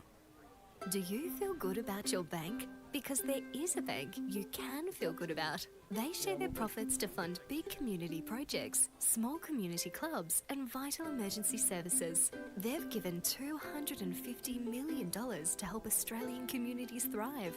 They have all the products and tech you expect from a big bank, with service you don't. It's Bendigo Bank. Feel good about who you bank with. Try Bendigo. Search bendigobank.com.au or search Bendigo Bank near me. Tobin Brothers Funerals wear their heart on their sleeve. Their clear and easy to use website and Memory Maker app make it easy for families to make an informed decision. Here's James McLeod, Managing Director of Tobin Brothers Funerals. We pride ourselves on being the most transparent funeral company. All pricing on goods and services are available on our website. It's all there for you to see and make very informed decisions when planning a loved one's funeral. Visit tobinbrothers.com.au. Tobin Brothers Funerals, celebrating lives. At Yarra Valley Water, we know reducing your shower time, or show time, to 4 minutes can save you an average of $200 a year on water and energy bills. Shower shorter. Save water. Authorised by the Victorian Government, 1 Treasury Place, Melbourne. Sprained your ankle, bursting through the banner? For bumps, breaks or bleeds, be seen sooner, close to home at Knox Private 24/7 Emergency Department. You'll generally experience shorter wait times. Knox Private 24/7 Emergency, 262 Mountain Highway, Wantirna.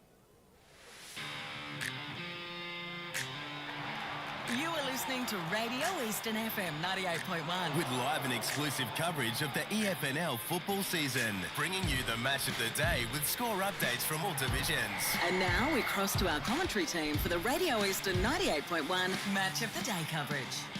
Welcome back to Jubilee Oval, or Jubilee Park, should I say. Thank you for joining us. If you've tuned in this afternoon, whether you be watching on our streams on Facebook and YouTube or listening on 98.1 Radio Eastern, this is the EFNL Third Division Grand Final for 2023.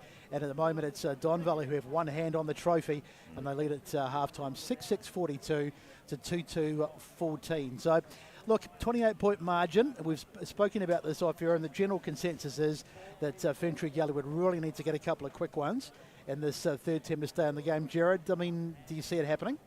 Look, if they have DSO straight in the centre from the very first ball up, it could happen because he's great at giving his midfielders first use.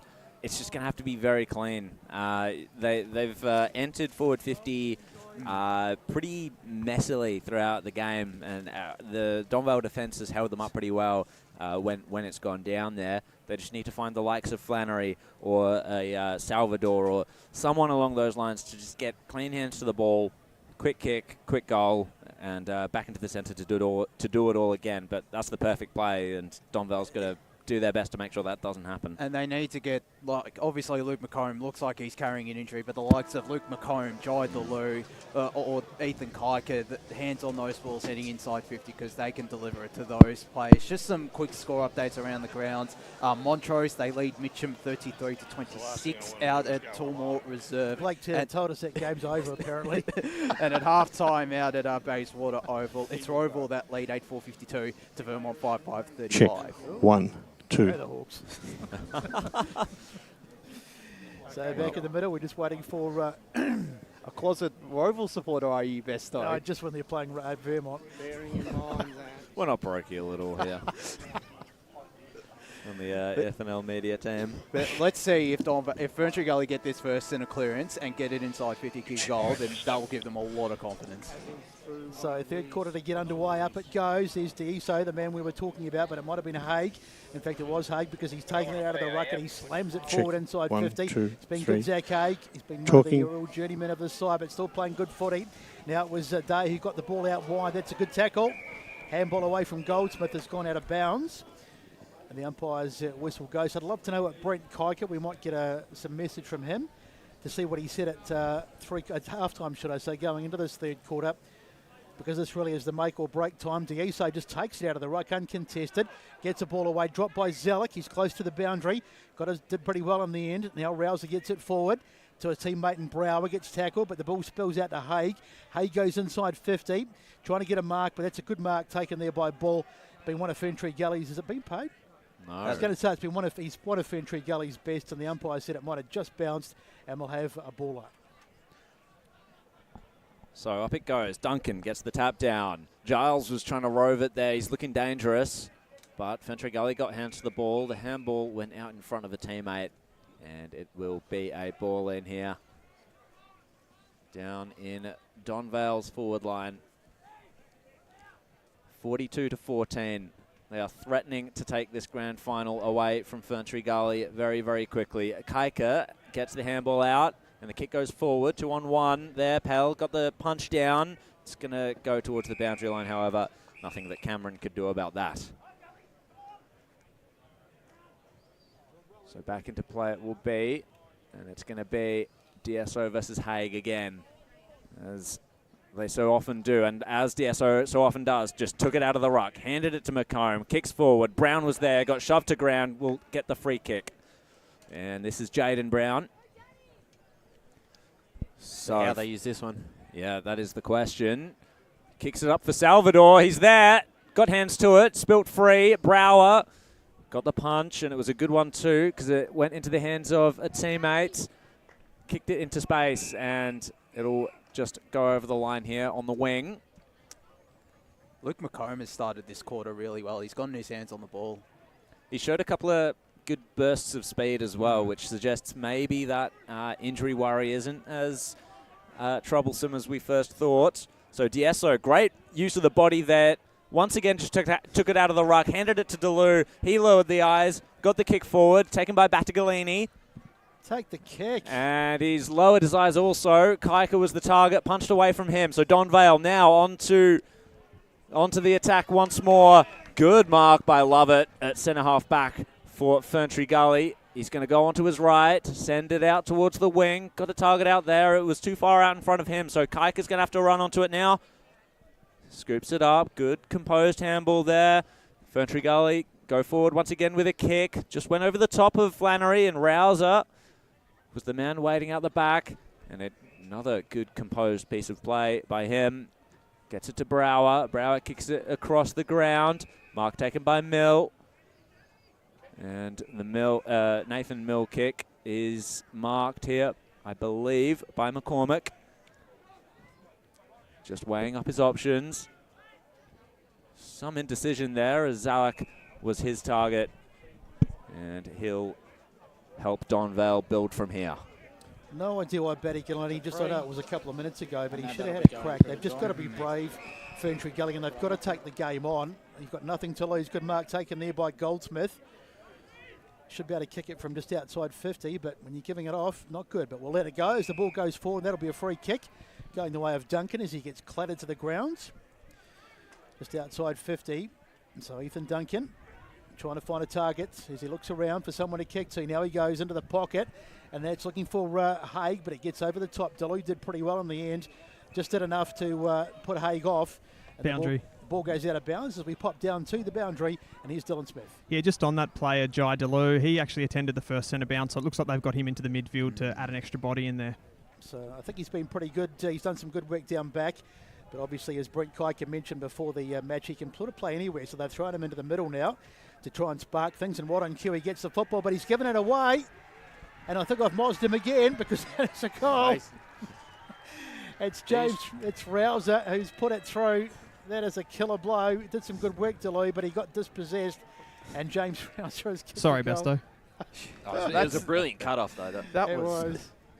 I don't think he was even expecting it there, James Rouser, and he nearly bumped into the umpire as well. But so the skipper gets a much-needed, well, not really a much-needed goal, but a crucial goal, 7-6-48 to 2-2-14, and we've had 5 minutes of play in this third term. It is a very important goal because despite probably having most of the dominance in this first half, they probably would have left a few goals on the table, so that's an important one for them.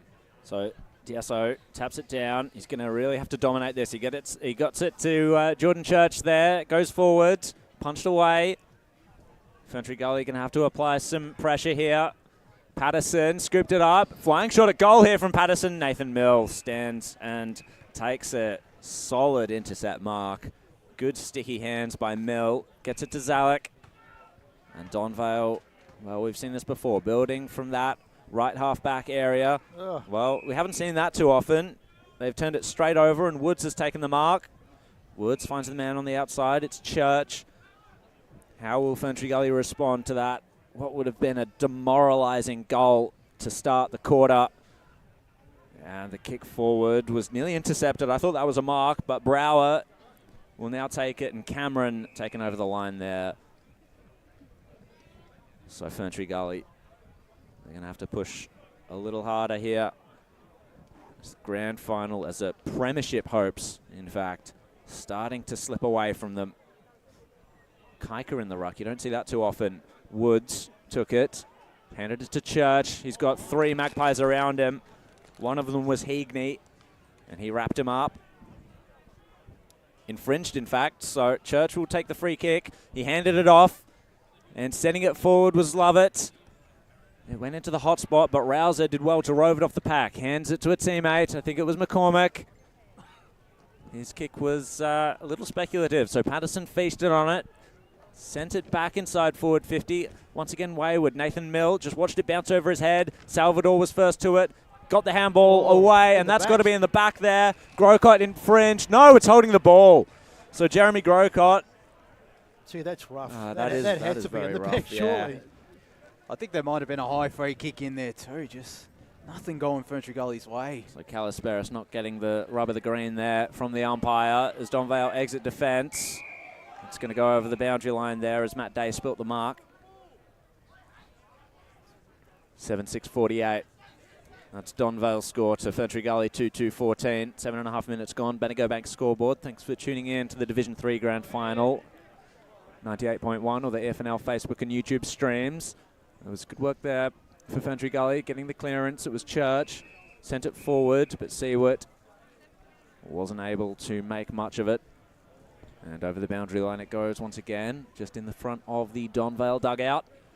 The flags are flying there in the colours of green, white and black, and they might be flying the flags in jubilation at the end of today. Roving it was Kiker, bumped off the ball. Donvale to send it forward again. 2-on-1 situation. Standing in the hole was Lockie Young. Couldn't take the mark. Good use of the body there. Bumped Duncan right off the ball. But the boundary line beat him. Another throw-in just in front of us here. Just a score update from Tormore. It's 33 apiece at half-time. I thought that game was over. I thought that was too. Blake will be biting his nails down there. So DSO from that clearance just delayed the handball, sent it to McComb, and he had to tightrope the boundary line, and the boundary line won out once more, as it does so often. Defensively, they've been okay this afternoon. It's just I've really struggled to hit the scoreboard, and I don't see him making up that 5-goal gap at the moment. That's the big thing, isn't it? Finding the goals. Just DSO got dispossessed, but the umpire said play on. Rosa went in there and tried to get it. Now it's on the ground. Good tackle coming in there from Heagney, I think it was. And the umpire says we'll ball it up. So DSO's tried hard all day. You've got to credit him. He's been absolutely colossal, but he needs a few more soldiers to go with him. Now the ball comes out to Stewart. Trying to get hands on it there. That's number 38 is Church. He's taken in the tackle. In fact, it was number 41, my bad. It was Brown in the end who was tackled. So you've just got to find some goals from someone. You're not quite sure where they'll come from as D'Iso again gets it away, but he's turned it over. Now Grocott back into the contest, but they get it back again. Now Seward goes inside 50, but that's an awful kick, and he's turned it over straight to Max Ott, and Max now says, let's go forward, and he blasts one down. That's a massive kick to Ethan Duncan, almost on the edge of the circle, this arc, should I say. And in the end, the tackle is laid there. Oh, I know they're under the pump going forward, but, I mean, you had Battaglini as the short option, and you've just nailed it up, Odden. So ball back into the play again. It's Battaglini who almost got hands on it. Now it's been turned over. Little flick back inside to Church. I see what, at least he's under a bit of pressure. Now they go forward again. This is the one that leads them down, and that's, I was going to say a mark, but not played by the umpire. Diving on it there, one of the Ferntree Gully players, and they'll be happy for a stoppage. Just Boundary. inside the 50-metre line, 50-metre line as we'll go boundary in a sec, but firstly to Paul with some stats. So, Ferntree Gully are leading the clearances in this third term 8-3. So down to the boundary with Dylan Smith. Yeah, just on that conversation you just had, the back six of Ferntree Gully, it has held up really well. It's probably more been the defensive actions of the midfield where they've just let in too many entries. Little skirmish there in the forward line for Ferntree Gully, but Donvale one out, got the kick clear. It's mostly Ferntree Gully in the centre of the ground. Oh, but it eluded all of them. So Donvale go forward again. Day will run onto this. He's got Young for company. Young just slapped it into the advantage of a teammate. He's going to kick it into space. Just waiting for it here. Oh, just trying to bust his way through a tackle. That was well done by Woods. Harvey received it. Now Deleu and Seward. What can Seward do from here? Oh, he just hit the toe. Hit the ball with his toes, essentially. But it's going to work out because Battaglini has run onto it and has sent it goalward, but it's just left.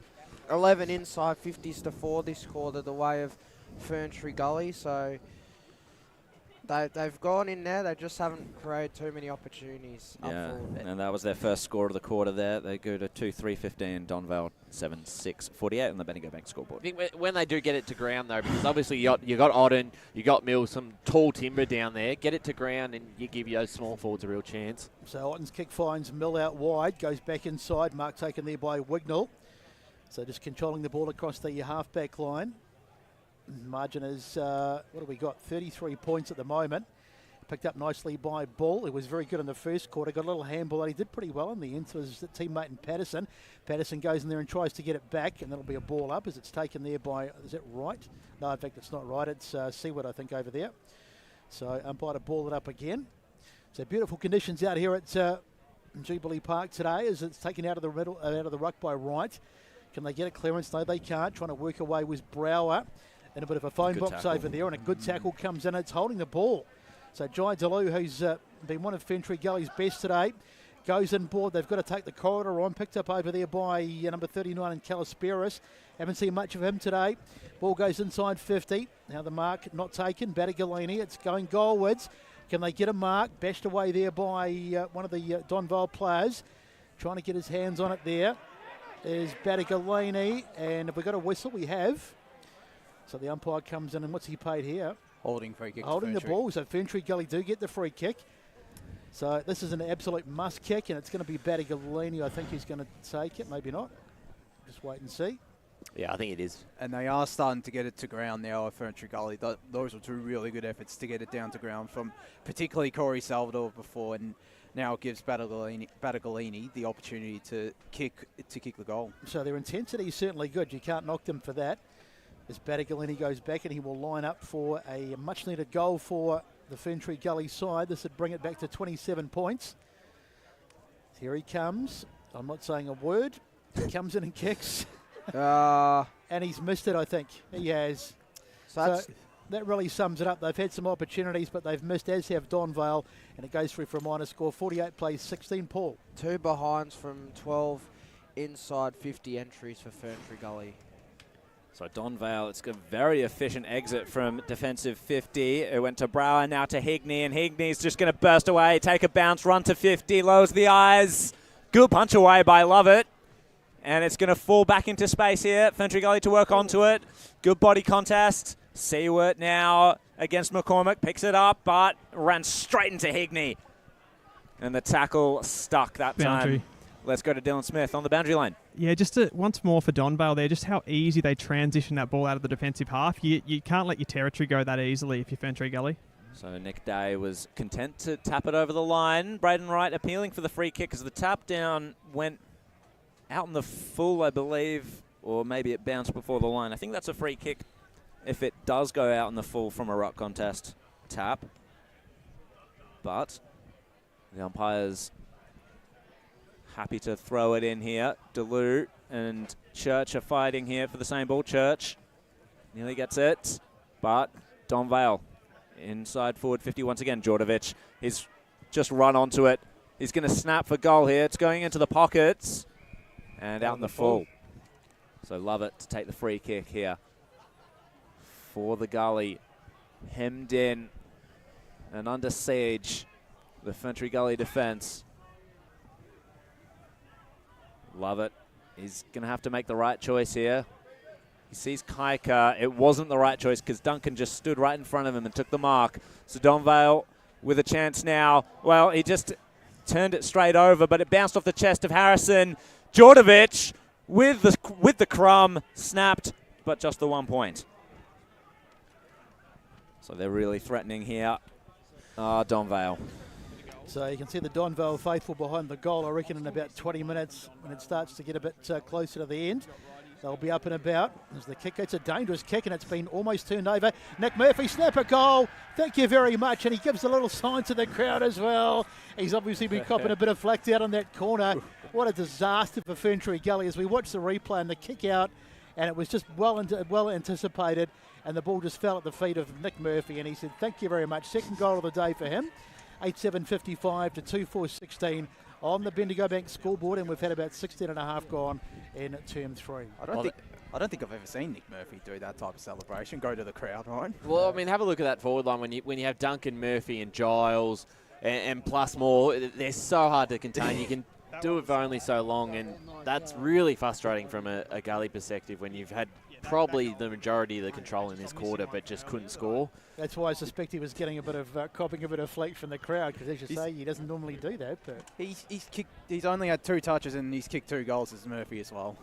Donvale with the clearance once again. High ball inside forward 50. Duncan the target. Couldn't quite take it. Had it on the bounce, but wrapped up by Bull. Well, is this your 5 minutes where they may just blow the game open? Yeah, I'd say so. This could be... it's looking more than ominous here for Ferntree Gully. They couldn't get the clearance there through McComb. They could, however, through Harrison. Sends a spiralling ball straight to Otten, however, and he's just going to march on with it. He's on the warpath. Sent it to the top of the goal square or beyond. Duncan, free kick. And it's a free kick to Duncan. Calamity here for Ferntree Gully as it's all starting to come apart at the seams.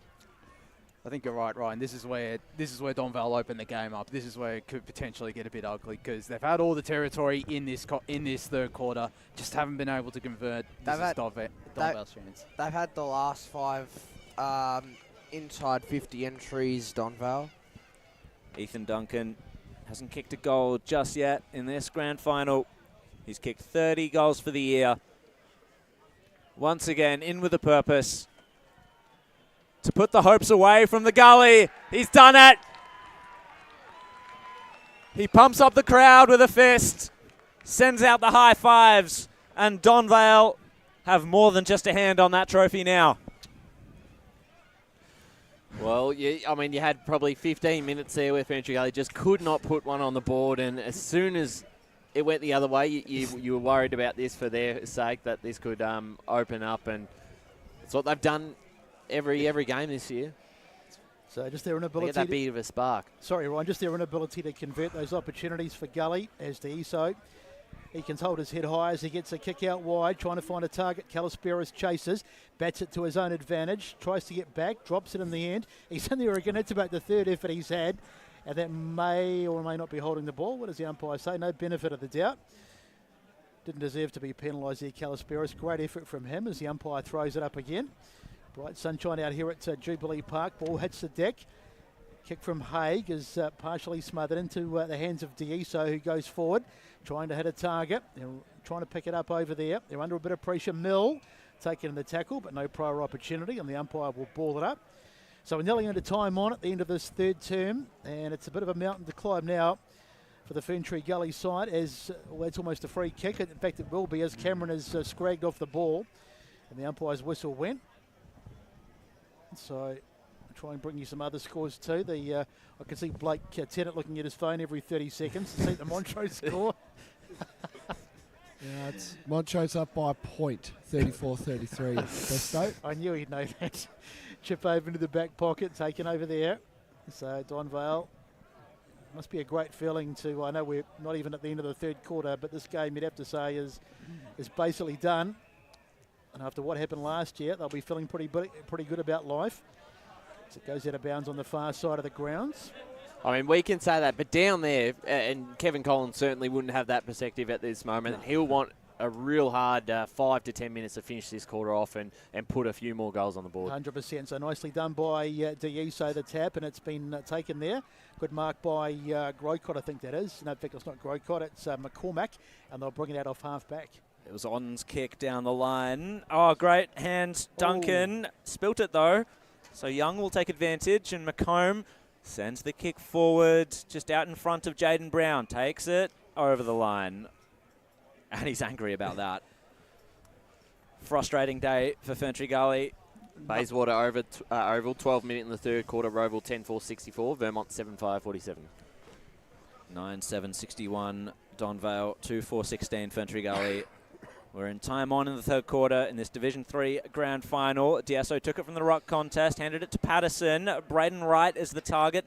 Just had to wait for it a little bit there. Ran onto it. Little chipping kick, but it wasn't going to amount to anything. Now Rouser on the warpath. Marches. Couldn't quite send the kick to the advantage of Nick Day. So Ferntree Gully will rebound. D'Iso on the outside there. Good kick into the pocket. But great work by Cameron. And now McCormack is there to help out. Mill just spilt the ball. Tapping it around to themselves here. Donvale. Otten ends up with it. Little chipping kick was dangerous. Scooped up by Ferntree Gully, and now Kaika takes the mark. So to say that they need this goal would be a bit of an understatement. He may struggle. It looks like he's cramping up a wee bit. Yeah. There's already a couple of Ferntree Gully players that are starting to stretch and cramp up there. They've just been ragdolled today. They've worked hard. I mean, the intensity has been there all afternoon. It's just that finishing touches. So Ethan Kaika, he's had a bit of a breakout year this year. Marches in. He's going to kick from about 45 out. It's not going to have the distance. Punched on the line. Oh, it did have the distance. Gee, they went up behind the goals and only just made it over the line there, that kick by Kaika. So, third goal on the board for Ferntree Gully. 3-4-22 to Donvale, 9-7-61. Time on in the third quarter on the Bandigo Bank scoreboard. And I'm sure that made Brett smile as well, seeing his son kick a goal on grand final day. Brent, sorry, boys, as well. Just Jordan Church is cramping as well, so keep in mind for him as well. Better get the salt tablets out there as the ball in the middle. D'Iso wins it out of the ruck. Nicely done there by number 23 in Brown. And gets it forward to no one in particular, but it may sit. But in fact, it's been dispossessed. Good work by Jake McCormack. Had to come back and save the day. Gets a handball into the middle of the ground. Finds Haig. Haig turns around and just belts it forward. Look at all the Donvale players back there, but there's one lone number 15 in Young for Ferntree Gully, and he's done pretty well in the end.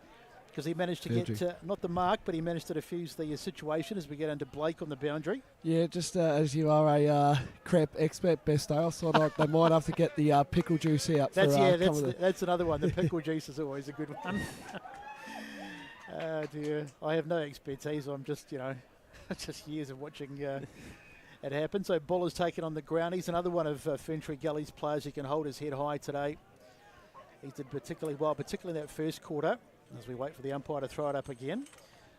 Up they go. A bit of a little draw there, but it's been taken by Bull. So Sting really gone out of the game, and even the crowd have sort of quietened right down, but I imagine the Donvale faithful will get a bit rowdy in the last quarter. 24 minutes played in this third term as Ferntree Gully scramble it out of defence off the boot of Brown. They're still under a bit of pressure though, doing well Seawitt, but he's makes a goal, I think. I think it's Rouser, is it? Who had it? Rouser, sorry. James Rouser. Let's just have a look at the replay. I just lost sight. It was Rouser who just picked it out, was sitting on the ground there, and he said, thank you very much.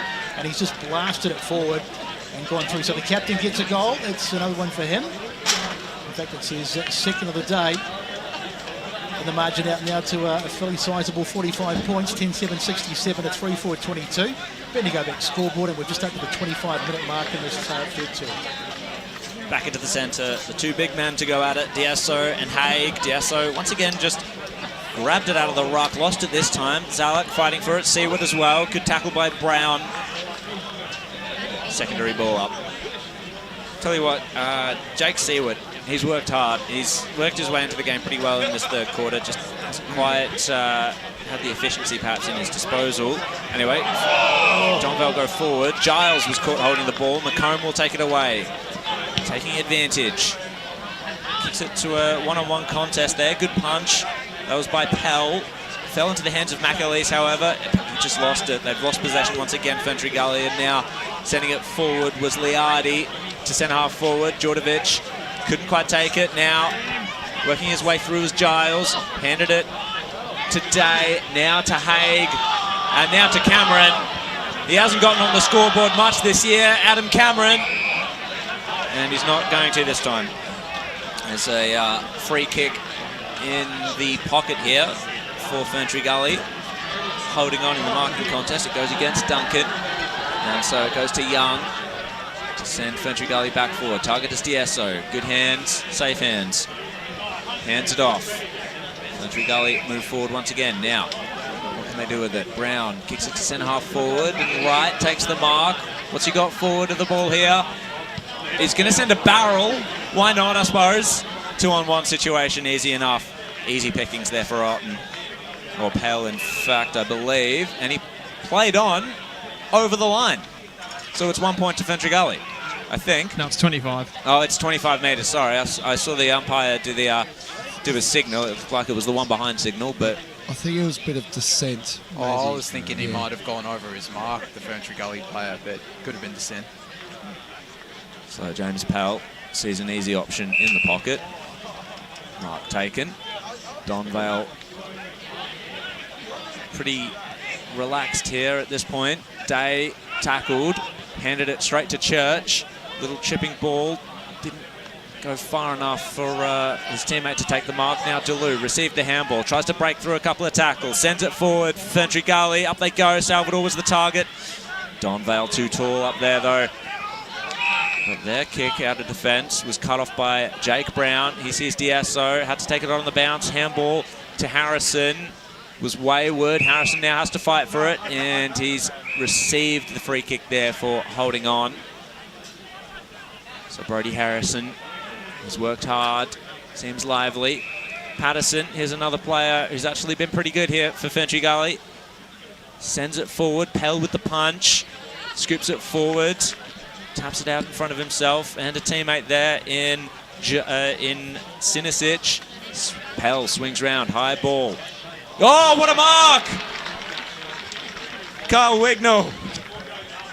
Bit of flair here in the third quarter for Donvale as he sends it onto the wing.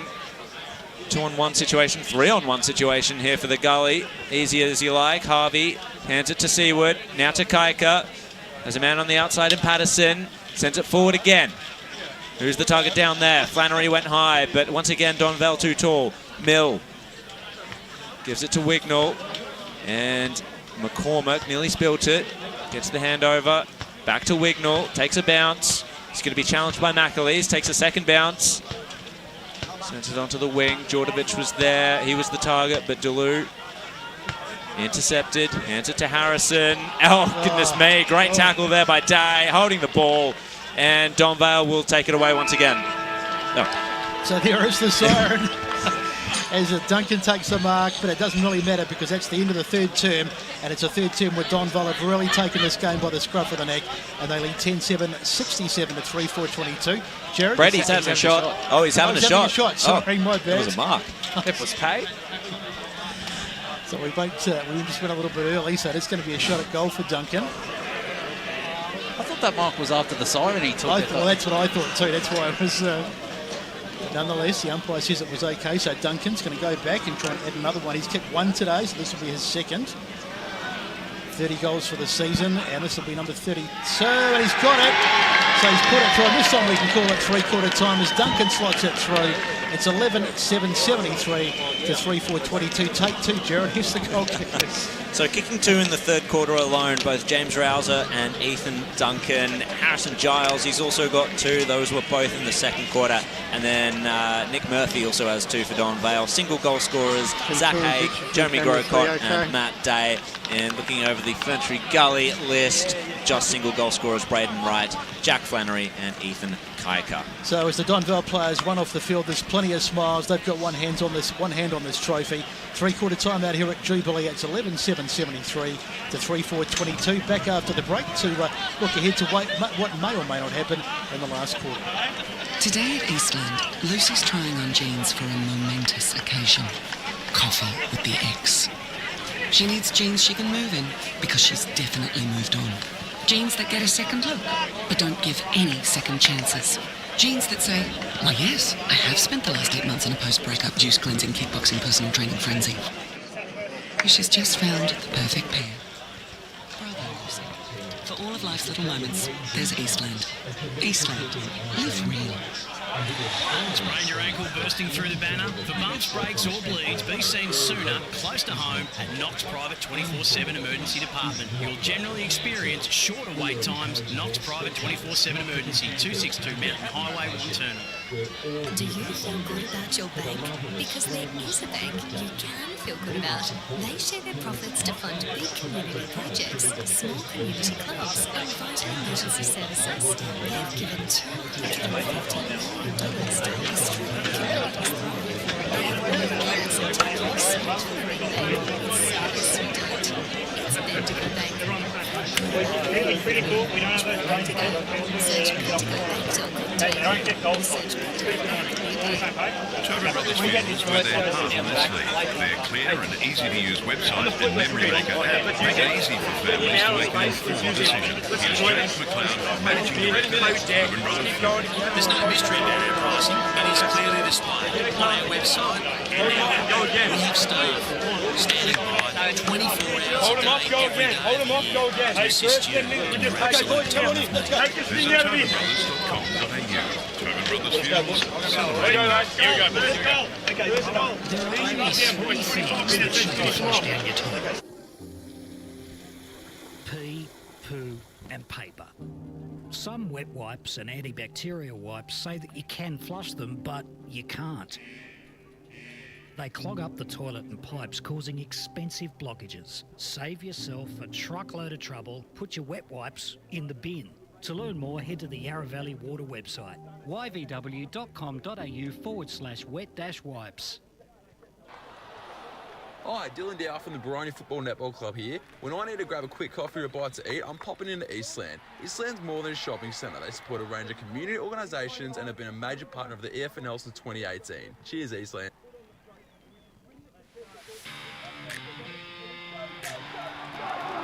Listening to Radio Eastern FM 98.1 with live and exclusive coverage of the EFNL football season, bringing you the match of the day with score updates from all divisions. And now we cross to our commentary team for the Radio Eastern 98.1 Match of the Day coverage. Welcome back to Jubilee Park. It is three-quarter time out here in the big Division 3 final as we go down to the boundary very quickly with Dylan. Yeah, I'm down here with Kevin Collins, the coach of Donvale. Kevin, you've got to be massively happy with those first three quarters. Yeah, we were. Ferntree Gully gave us a red hot dip, and then we just managed to get on top in that last quarter. I think our defence come up really well, and we just repelled a lot of the attacks, and we were able to lower our eyes and get it to the outside runners, and then get it to our forwards. So it was good. It was a hard fight, and but I think we're up for it. At half-time, you had the lead, but you'd probably wasted a few opportunities in there. Were you a little bit hesitant and apprehensive going in at half-time? No, I wasn't. But we'd had eight inside 50s, and we scored 7 times, and then we had another 6 where we scored once. So their defence got on top in the second half of the second quarter. So we were still getting plenty of supply, but we just weren't able to convert as we had in the first 20 minutes. But that's credit to Ferntree Gully and their defence. They played really well. You've got one quarter to finish this off. Is there any game management that comes into this, or do you keep going and pushing forward? Oh no, we need to keep forward. In finals, you want to go to another level, and you already know what your base level is, but we want to go to another level. So blokes like Rouser and those blokes, they're going to lift again and again and just see how good they can really be. Thanks for your time, Kevin. Good luck. Thank you. Dylan Smith with Kevin Collins keeping a lid on it at the moment, but he'll be feeling pretty happy inside. Just a quick update. I don't know if this has been this way for a while, I think, but Mitcham 39-35 over Montrose, but I don't think that's changed for a while. That's in the prelim in Division 1, so we'll try and get an updated score from that soon. And just an update from Bayswater Oval, as Ray Baird is starting to type away in the media team chat. Oval 12-4-76 to Vermont 10-5-65 at Bayswater Oval. So closed up a little bit. That is a very interesting contest out there at Bayswater Oval. Of course, the winner going straight through to the Premier Division Grand Final 2 weeks on this day in 2 weeks' time at a Bayswater Oval. Let's hope it's a day like today as Vermont well. Have kicked the goal. They're 11-5-71. Roval 12-4-76, 27 minutes. They couldn't lose it. Surely they couldn't lose it.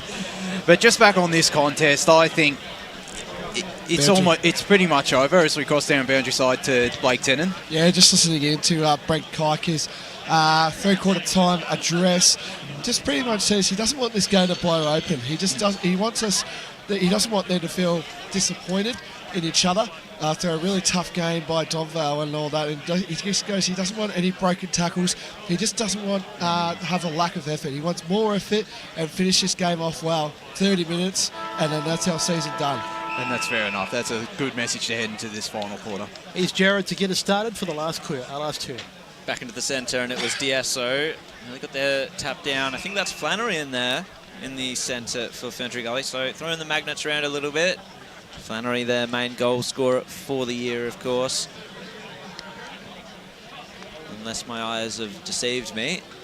So trying to paddle it out there was McComb. Goes off the deck once again. Pell takes the intercept mark. Oh, no, wasn't paid. Braden Wright wraps him up. And he's appealing to the umpire. Why wasn't that a mark? And it looks like Salvador has been thrown into midfield, maybe. Interesting stuff there. So D'Esso just takes it out of the ruck once again. Bounces it forward. Good tackle late on Otten, and that's holding the ball. So Ferntree Gully to get the opening scoring shot here in the final quarter. Battagalini is the one to take it. It could all be academic, given the margin is 51 points, but... What do I say every week? Every good comeback. Well, let's see if Battagalini can start something here for the Gully. It's a long way back in this grand final, but it's a straight kick. He raises the hand, he raises the finger, celebrates. And Ferntree Gully, something to cheer about for the Gully faithful here at Jubilee Park. He deserves that goal as well, Battagalini. He has battled hard in that forward line, as has most of the Ferntree Gully forward line. Just hasn't been able to convert. And a good reward for effort. Three-quarter time out at Bayswater Oval. Roval 12-4-76, Vermont 11-5-71. But they're absolutely, I mean, the thing for Ferntree Gully is they've done so well to get to the grand final, and they want to, at least they walk away from this game, at least knowing that they've competed. They don't want to let it blow out, as we said.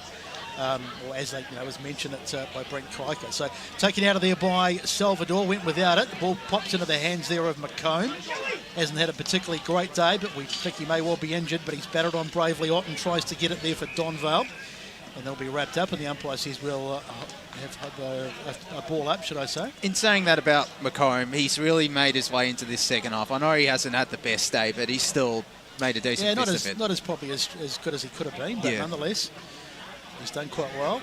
So Seward looks a bit injured, so he may well be coming off. He looks pretty sore as the ball into the contest, and we'll have another ball up, says the umpire. Seward had Max Otten run into him, so don't blame him for being hurt. Not as bad as if D'Esso runs into him as he gets the tap out. But it's a bit of a stalemate. In fact, the umpire's played a free kick here, and it's going the way of McComb, who we were just talking about. So, in fact, no, it's not. It's going to go... Still going to be a Ferntree Gully free kick, though. Trying to get players to go forward of the ball. Now the kick inside 50. Can someone get on the end of it? There's the kick to full forward. Up they go. Braden Wright was in the vicinity, but he couldn't pull it down. Ball there for Ferntree Gully still. Bit of a speculative kick inside 50. It's a goal, I think. And it's a goal. No idea who that was that kicked it. It was just a... boundary. It's Macomb, I think. We'll just watch and see the replay before we go to the boundary. It was a really untidy piece of play, and Macomb just put it on the boot and said, well, just have a go, and it's drifted through. So Macomb gets the goal. Consolation though it may be, 73-34 on the Bendigo Bank scoreboard, 3.5 gone in the final term as we go to the boundary. Yeah, I was just going to point out that was Luke Macomb there that snapped that one. Beautiful goal. And he's worked his way in the game, and 2 in a row, that's a strong start. And obviously, I thought they might be out of gas because they had a real physical contents last week against Oakley District, which we heard from our own Jaden Adolf, and they've been able to actually start really well in this last quarter, so we'll see if they can keep it up. So the clearance this time is going to go the way of Donvale through Mahal Zalak. Goes forwards. Young gets the spoil. Fighting for it there is Bull. He's got the ball. He's on the ground. He's wrapped up.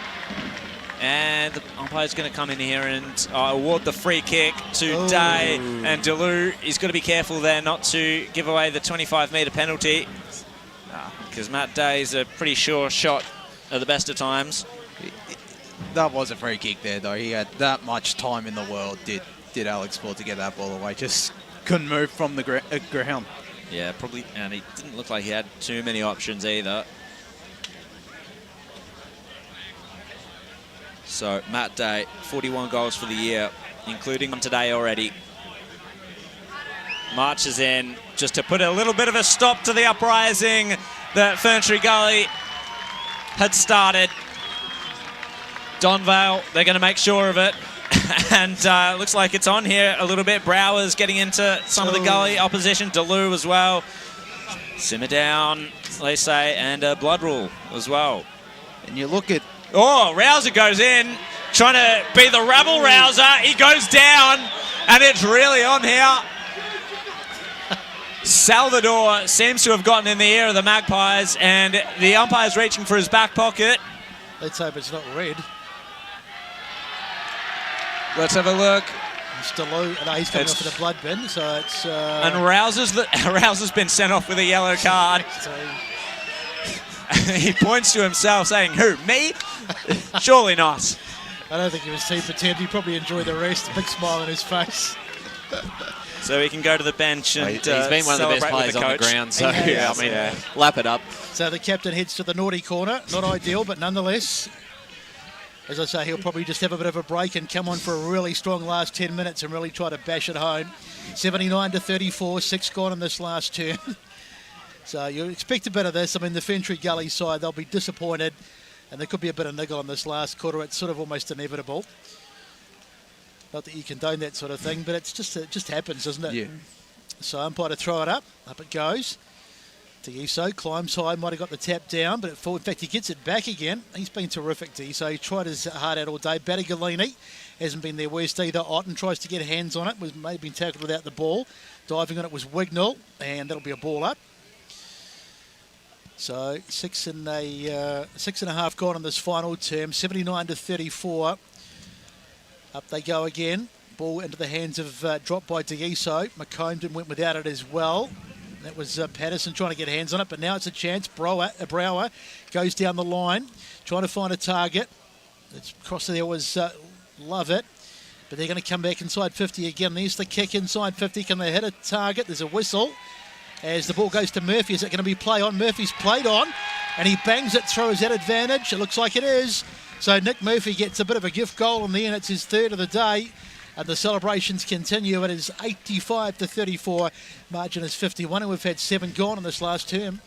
This game's open up in this final quarter, which you expect. It's been a very, very hard. It's been a hard-hitting contest for the first 3 quarters. Just Donvale starting to open it up and deserve this lead. As I've got an update from out at Tormore Reserve at 3-quarter time. Mitcham lead 8-4-52. Montrose 5-5-35. Where's Blake Tennant?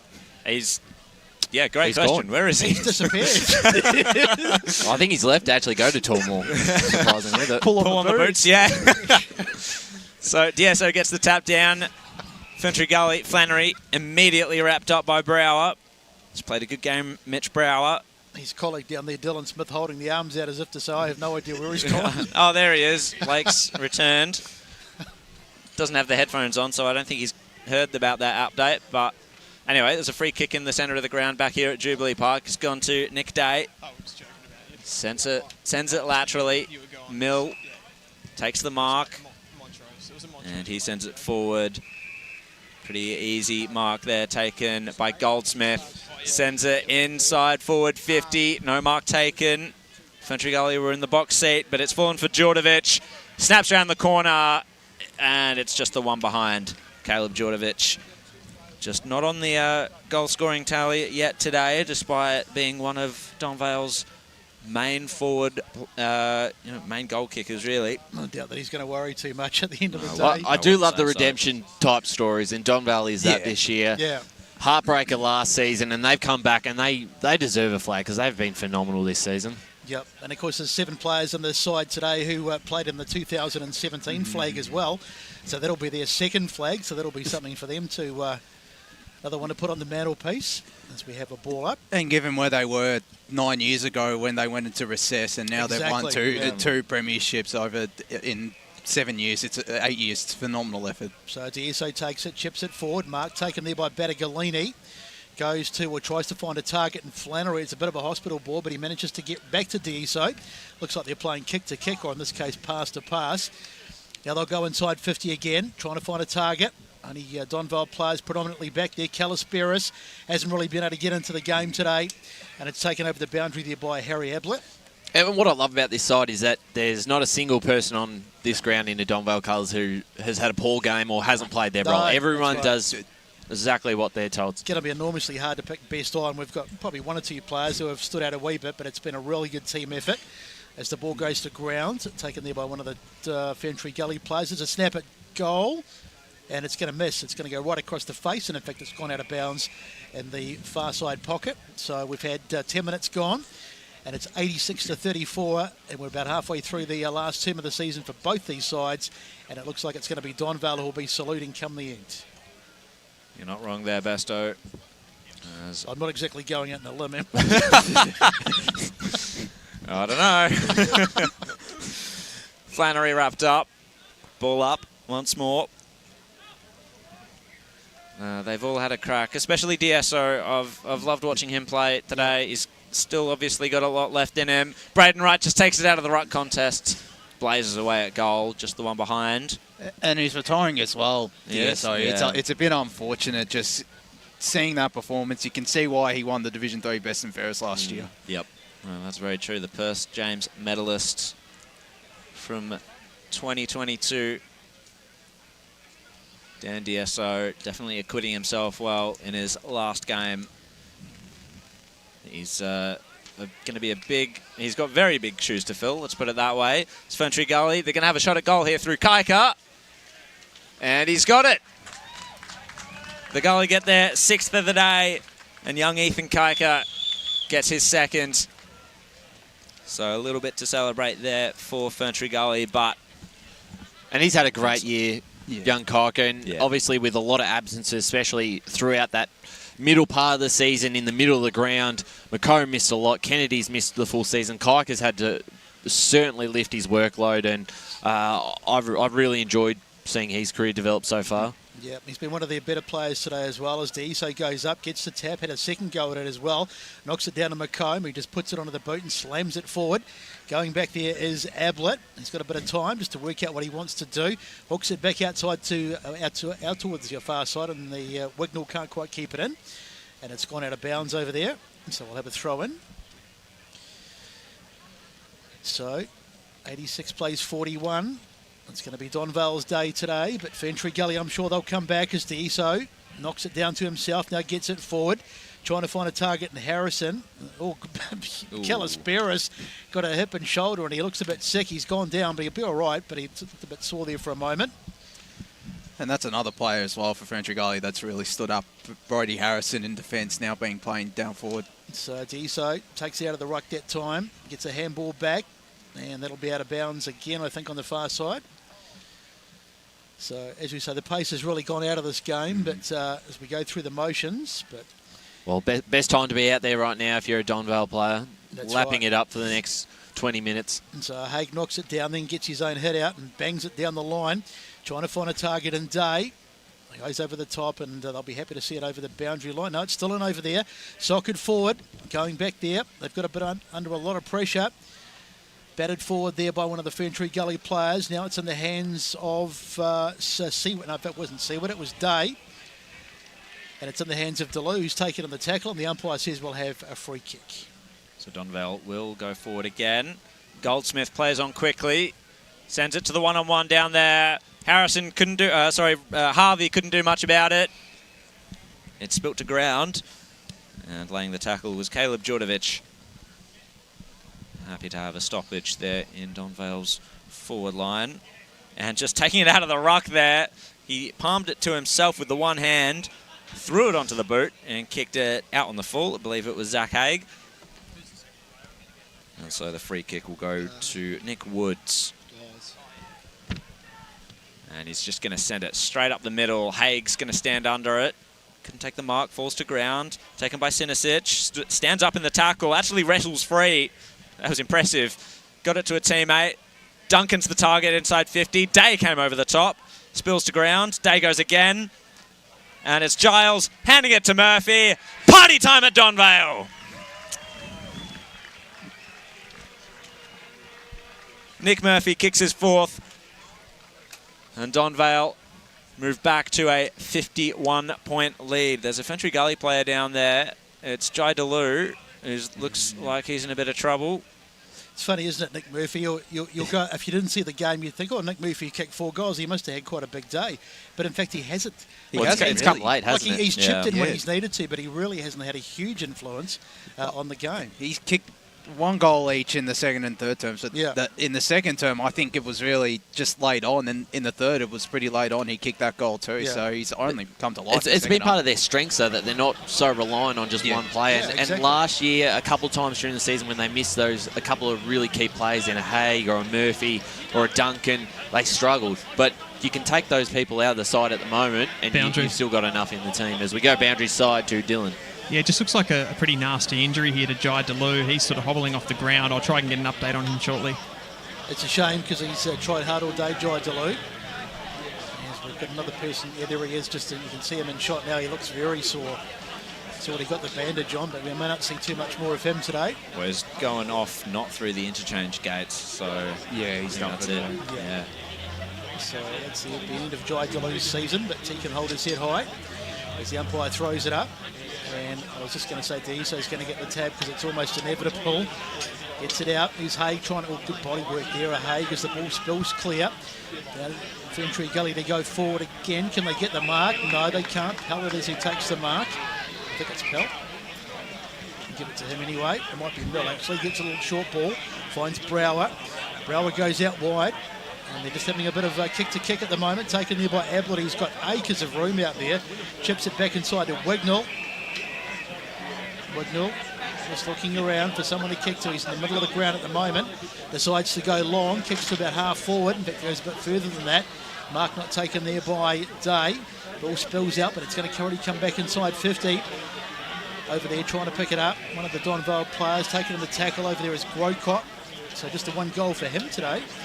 Another one to not have a huge day, but as we mentioned, that's a team effort by the Donvale side. And we'll have a throw-in over there on the far side. Up it goes to Issa out of the ruck, and it goes straight back over the boundary line, and we'll have another throw. So if you've just joined us, Division 3 grand final action here from Jubilee Park. Donvale currently lead 14-8-92 to Ferntree Gully 6-5-41. 17 minutes gone in this final quarter. So the Magpies, it's their time. It's their year in Division 3.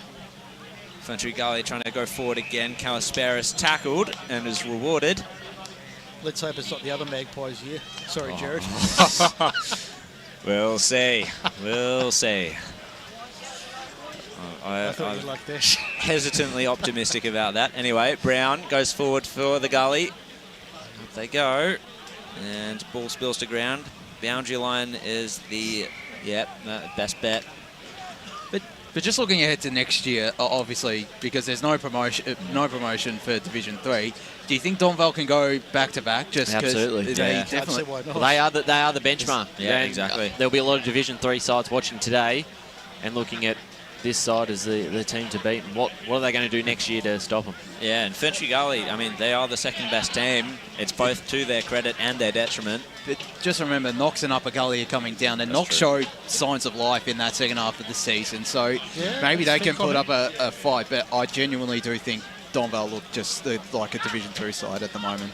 Ferntree Gully were threatening to score for a second there, but Donvale very composed in defence, and Heagney takes the mark.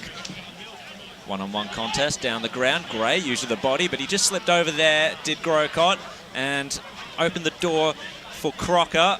His handball was intercepted, and over the line goes Wignall.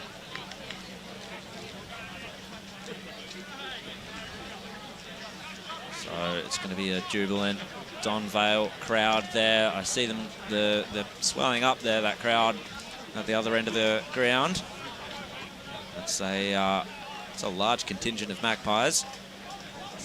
It's Kaika got the clearance, handball away. Seawitt had to lay the tackle though. Donvale go forward again.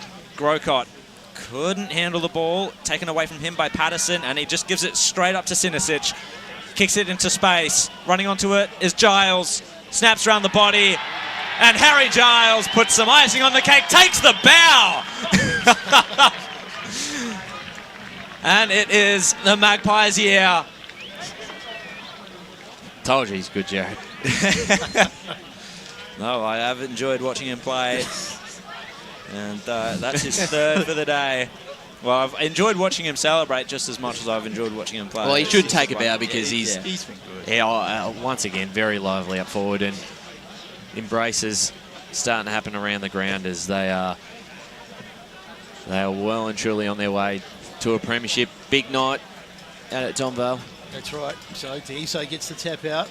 Once again, falls into the hands there of Zelik. He's taken in the tackle, and the umpire comes in and says we'll ball it up. So it'll be interesting to see how much time on we have. We've moved into time on now. So just a matter of time before the Donvale side can really let loose and start celebrating. The second flag, and in just a few years, of course, that 2017 premiership the last time in the Division 4. And it's going to be a free kick going the way of Ferntree Gully. It was Macomb who copped a high one. I think it was Macomb. Let's wait and see. No, it's going to... Yes, it is. This game's really... Yeah, so handballed it to him, and he just wasn't paying attention. He's doing up his boots. He looked very disinterested in taking the shot. So I think the sting's been taken out of the game. Just a tinsy bit, yeah. So here he comes, Macomb. Can he get a consolation goal here? He's had an interesting day. We believe he's been probably playing injured for a lot of it. Here's the kick, and I've got no idea if it's gone through or not. Hit the post, I think. Hit the post. Anyway, it's a behind, so... And you can look at the Ferntree Gully end, compare it to the Donvale end. There's literally nobody. It's a bit sparse, isn't it, down there? 98-42 as they bring it back out, and the mark is taken in the back pocket by Cameron. So Cameron chips it. Rouser, he's back on from that yellow card. And a few cheers around the grounds for James Rouser, the captain, the veteran. The rabble-rouser, spearing kick now to Nick Day. And that's chip inboard. You can only use the rebel-rouser joke once, Joe. I'm sorry. I tried. I thought no one heard it. Anyway, Mahal Zalek gets the kick. And it's a free kick awarded here to Ferntree Gully. It's going to go the way of Lovett. And, well, he's got a bit of urgency about him, Lovett. Why not, I suppose? He still believes. He still believes. 55 points down. The man's an optimist. What can we say? So skirmish out there on the outer wing. Macomb has his say. Slaps it forward. Battaglini was the target of that. Ablett wrapped up by Patterson. And we'll have a ball up. 22.5 minutes gone in the final quarter. Division 3 grand final. Donvale, they only lost the one game all year. That was to Ferntree Gully back in round 4. And they have deserved the honours that they'll get in just a few minutes' time. Brown wrapped up. That's Jake Brown. D'Esso slaps it forward to Macomb. Breaks away from the tackle. Aggressive kick inside forward 50. It's going to trickle away. Oh, no, scooped up. Handball back. Patterson. It's a scrappy little ball there. And a barrel out of defence by Heagney. And it's out in the full. Diasso to take the free kick, I believe. Sad to say, this will be one of his last touches of his career. The Division 1 prelim, 10 minutes into the last quarter. Mitcham lead 58-36. Game over. Diasso sends it forward. Spoiled out of the hands of Wright and over the line. Didn't even get a bite. I tell you one guy here we haven't seen a lot of today. I don't want to pick on him because it was more, we were talking about how Donvale play as a team, but Matt Liardi's been relatively sort of subdued.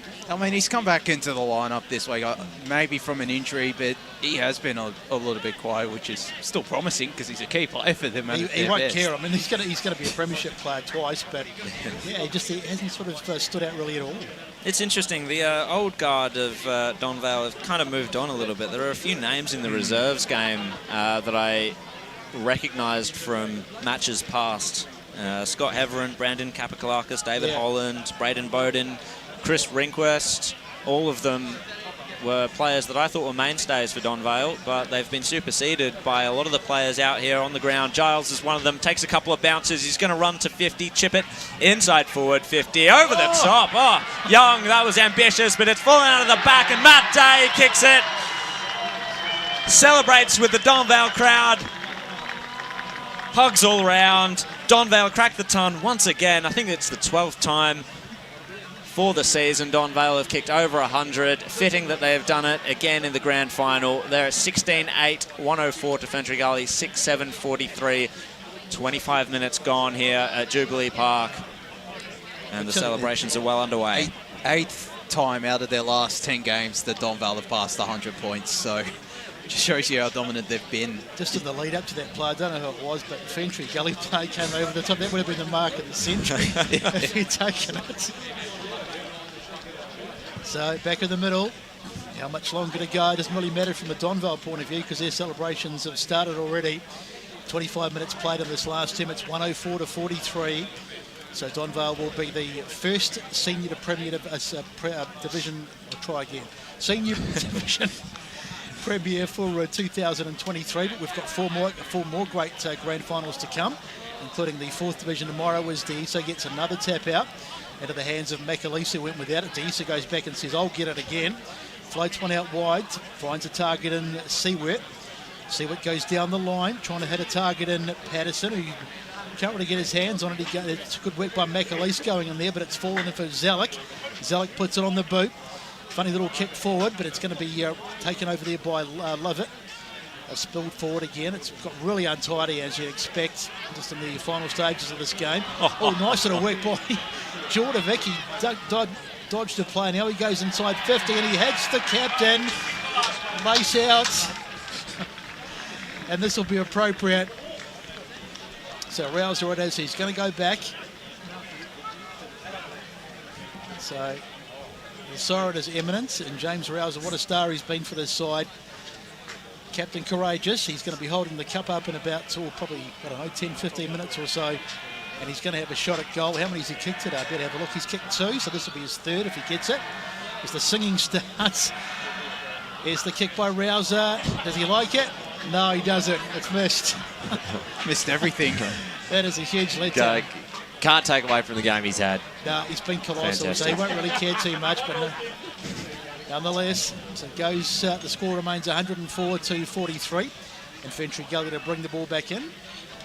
Just seen Jai Dalu come off the ground and go into the rooms, limping, unfortunately, there for Ferntree Gully, and it just adds to what has been an unfortunate day for the Gully. Ball up on the outer side. 27.5 minutes gone, 104 to 43. Diasso takes it out of the ruck again, hands it off. Patterson still with a spring in his step. Braden Wright takes the mark. And dodging and weaving is Kaika. Good little chip inside forward 50, scooped up. Shot at, well, no, that was meant to be a shot at goal, I think, but it's gone nowhere near. Kalisperas scoops it up, gets it to McComb, snap around the body. Luke McComb, up they go. It's going to be the safe hands here for Donvale to take it away. And mark taken by Brower. Mitch Brower has joined the Donvale team this year. He's added quite a lot to them. And, well, he's added a turnover, unfortunately. So Brown takes it, hands it to Kaika. And now McAleese, little chip. Was that 15? Umpire gives Ferntree Gully the benefit of the doubt there as Patterson takes the mark. Who's been handy. He's been very fast across that outer wing, as Patterson. Haven't minded his game at all. And he's got cramp as well. So Patterson is going to kick from about 48 metres out, I would say. It's on its way, and it's just drifted to the right. That mark wasn't taken. It was taken over the line there. So Donvale will kick it in. So 29 minutes played. It can't be long to go. And here's McCormack, who's going to bring the ball back in.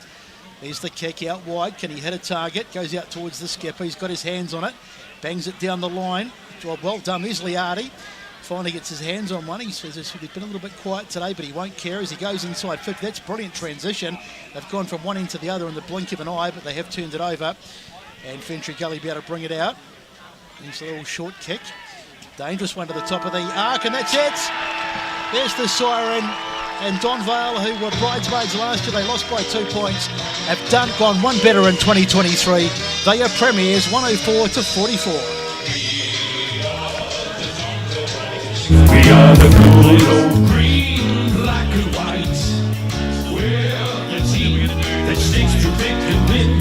We do our very best to earn our win. We love our football. We play it fairly. We hit them squarely. And they will know that they'll be playing against the good old green, black and white.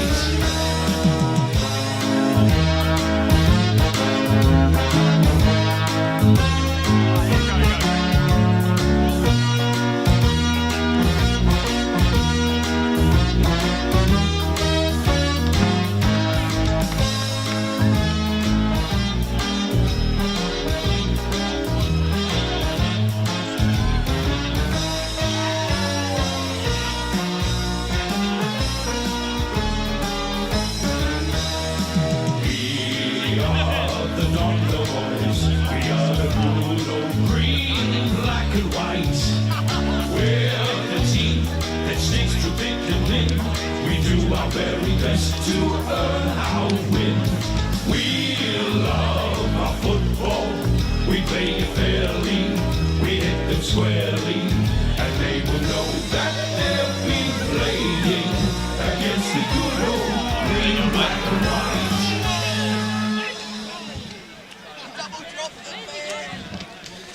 So the first of many times I'm sure we're going to hear the Donvale song.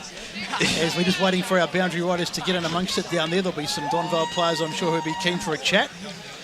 But great victory today by the Vales. As we said, they lost by 2 points last year in the grand final, but they've gone one better to match up with the 2017 flag. And there's someone holding up a photo of James Rouse. Fantastic stuff, the big number 5 here. 104 to 44 if you've just joined us. You've missed a fantastic performance by Donvale. They were in control really for most of this game. Ferntree Gully tried to come back at times. They had their moments, but really their lack of ability to score. Yeah, I think their lack of a forward target that really hurt them. Like they still had obviously Braden Wright down there. Gavin Callisferis didn't really get into the contest. Corey Salvador as well. They just couldn't hit their targets, couldn't lower their eyes, and just it came back to haunt them. Whereas Ferntree Gully, they converted their chances. Look at that score, 16 goals. Hey, that's pretty good accuracy for the club. And just they showed why they were the minor premiers. They showed they were always a foot ahead or a mile ahead of the rest of the pack for the entire season, including Ferntree Gully. Boundary. As we go down boundary side to Dylan Smith, who has an interview. We do. I'm here with James Rouse. James, massive game 1 year ago. By 2 points. I spoke to you last night, and you said this wasn't a redemption story. Does it feel like redemption now? That's redemption. That right there is redemption. We did everything we could last year. We fell short. But credit to this team, credit to this club. We come back, we fight better, and we get the result that we wanted. I'm just so proud of the boys. I think coming in, all the pressure was on you guys. You've had a fantastic season. pretty much foolish. You only lost the one game way back in round 3. How did you sort of deal with that coming in, and how was it executed on the field, do you think? Oh, look, the pressure's there, but we just stayed confident. We just have a really big belief in the club that, we are the best side, and we proved it today. Credit to Ferntree, they're an unbelievable outfit, and they gave us everything all through the years, but, our boys are they're too good. They're too good. So proud of the boys. You've won flags before. Where does this one sit, do you think? Pretty early, but so where does it lie? Look, right now it's the best one yet. Look, it's pretty special. I mean, to come from where we've come from, some years ago out of the league, to win one flag, to get up to Div 3, and, to finally take out this one, it's been a long time coming, and it's just a credit to everyone behind the scenes, and, there's a few unlucky boys that missed out today, but it's great to see the 2s get up as well, and, hopefully next year we go 3 from 3. What was the most pleasing part about that performance? I spoke to the coach at 3/4 time, and I just feel like you dominated across the board in those first 3 quarters especially. What were you most pleased about as captain? I just think our hunt, our effort, our relentless pressure all day. We spoke about how hard they were going to come, and they did, and I think we just kept climbing and got over the top, and that relentless pressure from the boys, the energy, the effort, and the celebration, especially from this man next to me, we can bring it home with stuff like that. So it's just all great to see. Yes, I've got Harry Giles here, mate. You've done it. 12 months ago, it was pure disappointment for you guys to lose by 2 points, and to cap this off now, mate, this is just incredible, isn't it? Oh, it's amazing. Feeling I've had in ages. Waking up this morning, and it's a fucking great morning. Beautiful day, and I just knew it was going to be good. Talk about that, mate. I think it'll be our goals today, is that correct? And also, so you followed up with your small forward work, of course. How was the day? Did you feel like there was good delivery coming in from your midfielders as well? Yeah. It was really good. We usually, during the year, we've been dominating the midfield and been getting heaps of service. And it's lucky we have, 3 tall forwards down there that are as good at one-on-one as anyone, and they'll bring it to ground if they're not going to mark it themselves. So it makes it a bit easier for me. They need to be at their feet. Now, mate, I'll talk a bit about your performance. Your celebration, mate, the bow to the crowd, mate. Do you want to just talk about that celebration? I know you're a big celebrator, but I do want to just talk about that, mate. I don't know. Every goal I kick, I just usually do something different. There's no idea what I'm going to do. I just knew the first one I kicked, I did the train because we had this journey that we were being on a train, but the bow was just at the end. It was just what I was feeling at the time.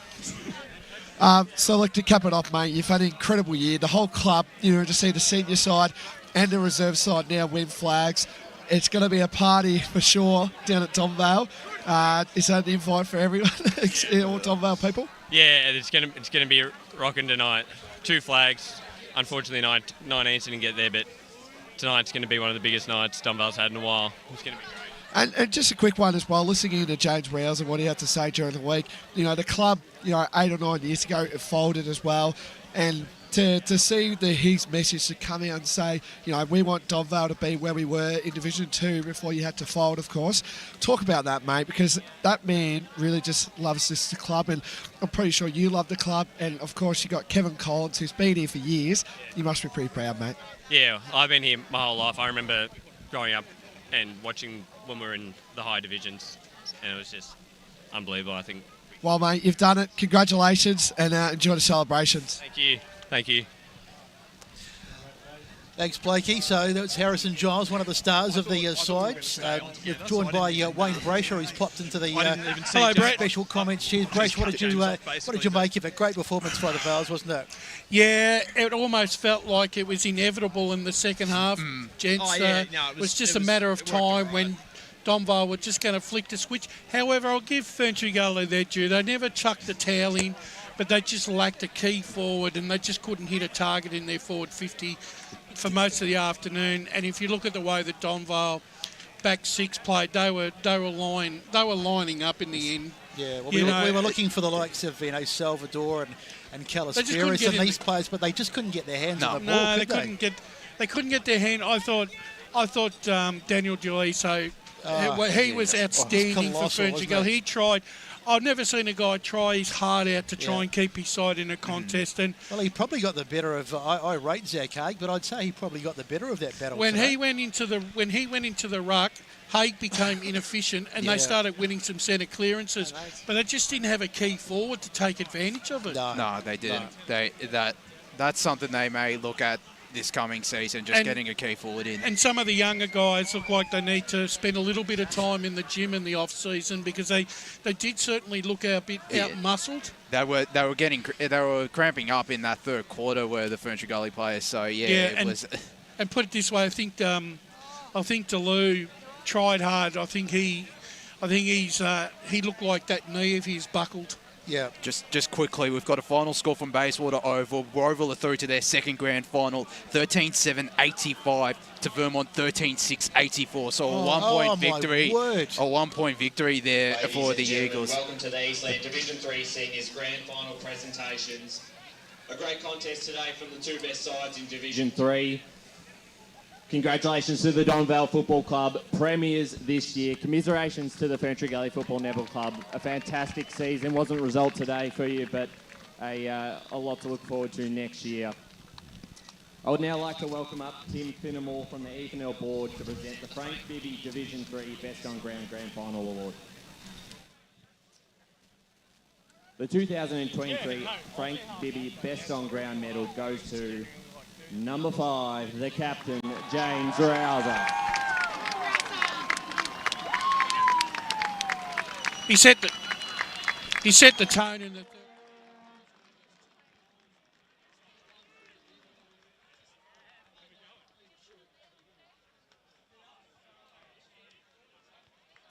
Terrific back there, terrific in that grand final, terrific in this one. Yeah, he was the only one that could have won. Stay up on stage to present the premiership medals, starting with number 1, Mitch Brower. Probably a bit quiet today, I thought, Mitch Brower. Wasn't as prominent as what he probably has been through the season. He's got a premiership medal there. Number 2, Zach Hay. Dominant again. Yeah. Yes,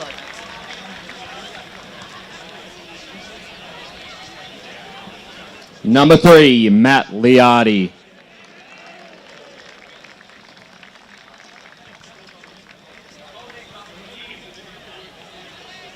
Number 4, Jake McCormack.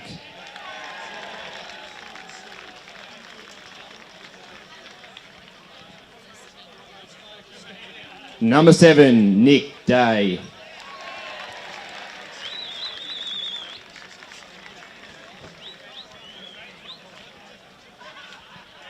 Number 9, Kyle Wignall.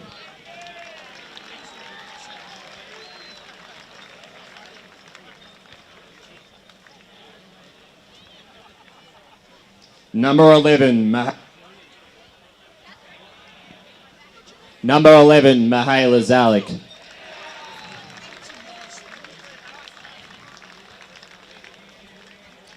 Number 12, Matt Day.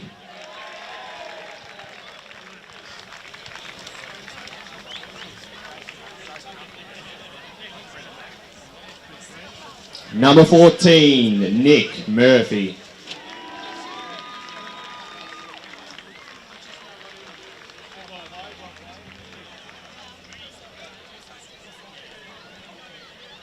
Number 17, Nathan Mill.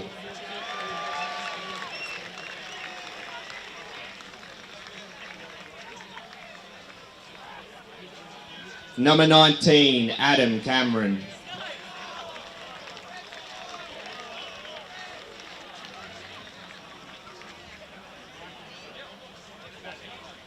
Number 21, James Pell.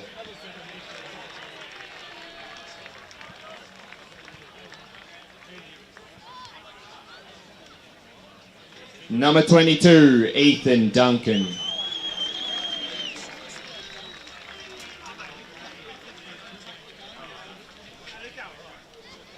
Number 26, Dylan Sinosic.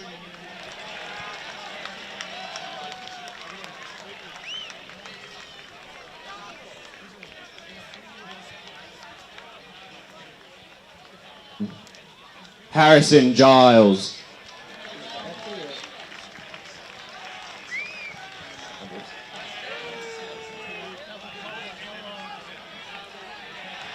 Number 35, Caleb Jordovic.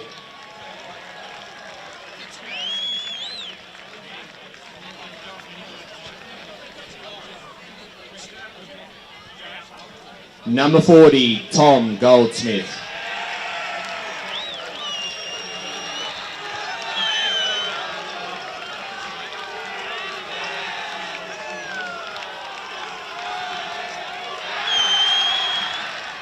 Number 43, Jeremy Grocott.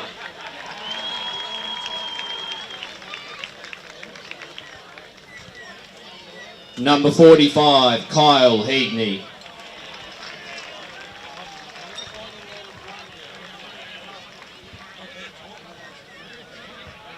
Number 47, Harry Ablett.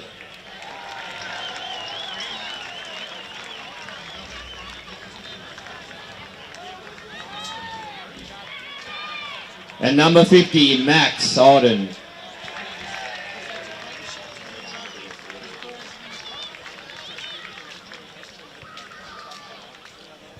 And number 32, Charlie Kent.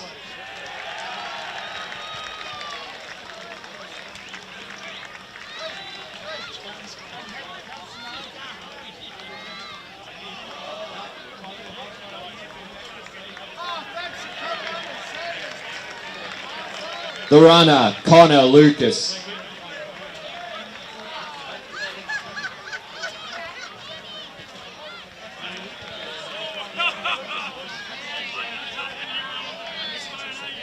Assistant coach, Justin Goldsmith.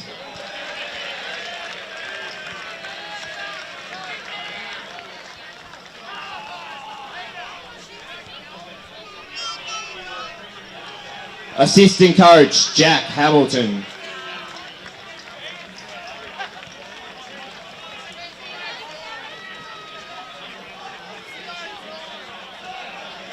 Assistant coach, Ian Kent.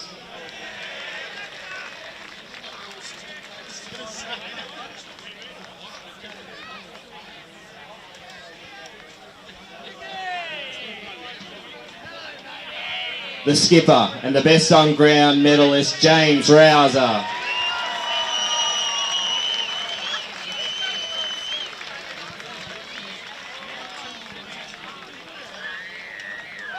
And the premiership coach, Kevin Collins.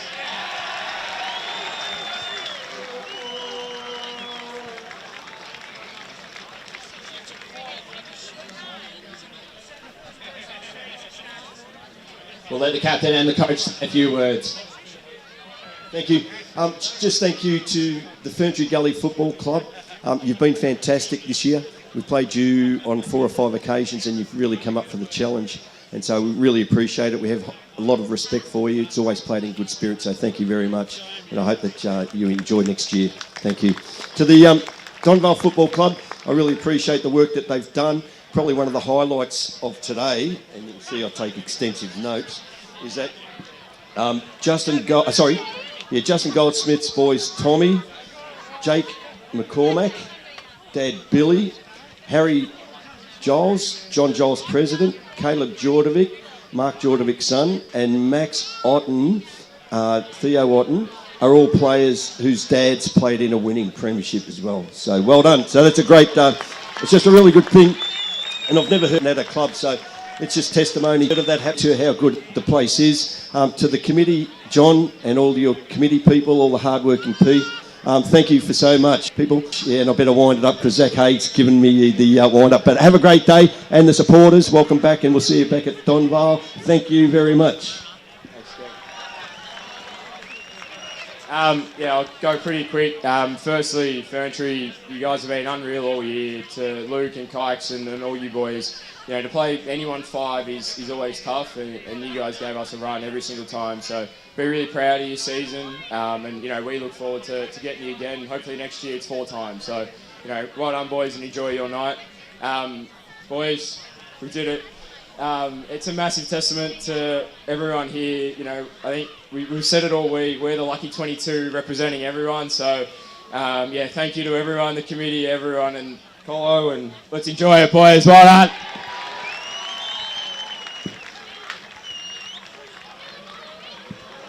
The 2023 Division 3 Premiers, the Donvale Football Club.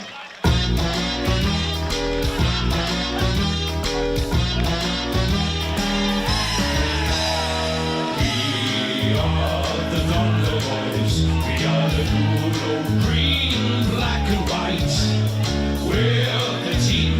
And everyone. We do our very best to earn our win.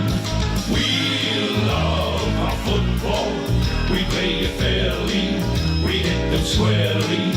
And they will know that they'll be playing against the good old green, black and white.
Bendigo.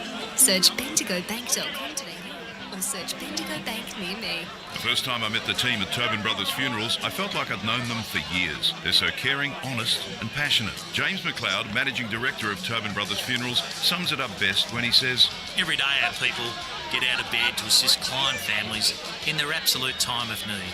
Our people love what they do, and you will not find a more highly trained group of people than those at Tobin Brothers." Visit tobinbrothers.com.au. Tobin Brothers Funerals, celebrating lives. Hi, I'm Ben Desson from Montrose Football Netball Club, and when I need a new kit for a night out, I head over to Eastland. But Eastland is more than a shopping centre. They support a range of community organisations and have been major partners of the Eastern Football Netball League since 2018. Thanks, Eastland. You are listening to Radio Eastern FM 98.1. With live and exclusive coverage of the EFNL football season, bringing you the match of the day with score updates from all divisions. And now we cross to our commentary team for the Radio Eastern 98.1 match.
When you're playing a grand final and you have been the dominant side, you're always hoping that you're going to get off to that good start.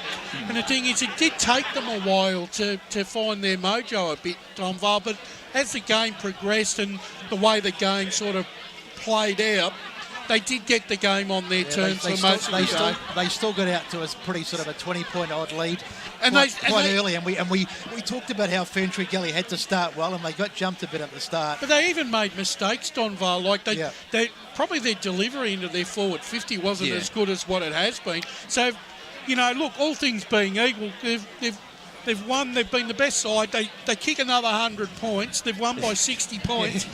There isn't much more that you can ask. No, you can't. Let's run through a couple of the other scores as we wind things down for the day. We've got a final score from Premier Division, of course. Roval are through to their second consecutive Premier Division Grand Final, 85-84 over Vermont out there. So a very tight affair. And a final score at Tormore Reserve. Mitcham, 10-4-64, have defeated Montrose 5-8-38. So South Belgrave will face Mitcham in the Division 1 Grand Final next Saturday at Tormore Reserve. So, and Jake Parenti did play from everything I've heard. So that could have been the difference. I don't know his kick. I don't know the goal kickers there, but that's a massive in, and they certainly need him for the Grand Final. Is the boys in the middle there from the Donvale Football Club sing the song. Davis is in the middle. Blake's in there too filming. That's great. That'll be great for the socials. Very good, Blakey. But no, fantastic results certainly here, and be interesting to see how things do play out next week, Josh, with the Division 1 Grand Final. It'll be very interesting. Don't forget tomorrow too, we've got another big grand final to come in Division 4. So we've got a couple more minutes before we do go off air, but just our final thoughts on the game, Josh and Brett and the Donvale Football Club. You followed Donvale for a few years, Brett, so I'm sure there's a little soft spot there for them, and inside you're pretty happy for the club. I followed them all through the 2017 season, and it was such a great story. They won in a close one against Forest Hill. Last year, obviously, they lost by the 2 points, but there's 6 or 7 guys from that 2017 side, and they're just such a great club. You know, they've been through some hard times, and I felt really pleased for Kevin Collins, lovely guy, and terrific win for him, and the likes of, the skipper and some of the other guys as well. It's a fantastic performance by Donvale and a great victory for them, and big celebrations tonight. Definitely, I do have a soft spot for them as well. I think they're a terrific club and deserve this premiership as well after this year. I've been well and truly on the Donvale bandwagon all year. But, you have, and they've been a fantastic side. We're going to start wrapping up. Brash, again, thanks to the pre-game hosting, and you watched a great contest, or a great side in Donvale get the job done. Yeah, fantastic. Always great to see good clubs winning premierships. Paul Uconi in the Stats Centre, another fantastic effort. Thank you. Your first grand final in the 19s. Lee Green, Megan Green, Kate Green. Lee Green stressed. He's had a big day. He needs oh my God. He needs some sleep. Can't have a gin. No sleep. We back it up tomorrow. Back it up. We're doing it again at East Ringwood Reserve for the Division 4 Grand Final. I'm Ryan Long. And that's it here at Jubilee Park. The Division 3 premiers Donvale 16-8, 104, defeated Ferntree Gully 6-8, 44.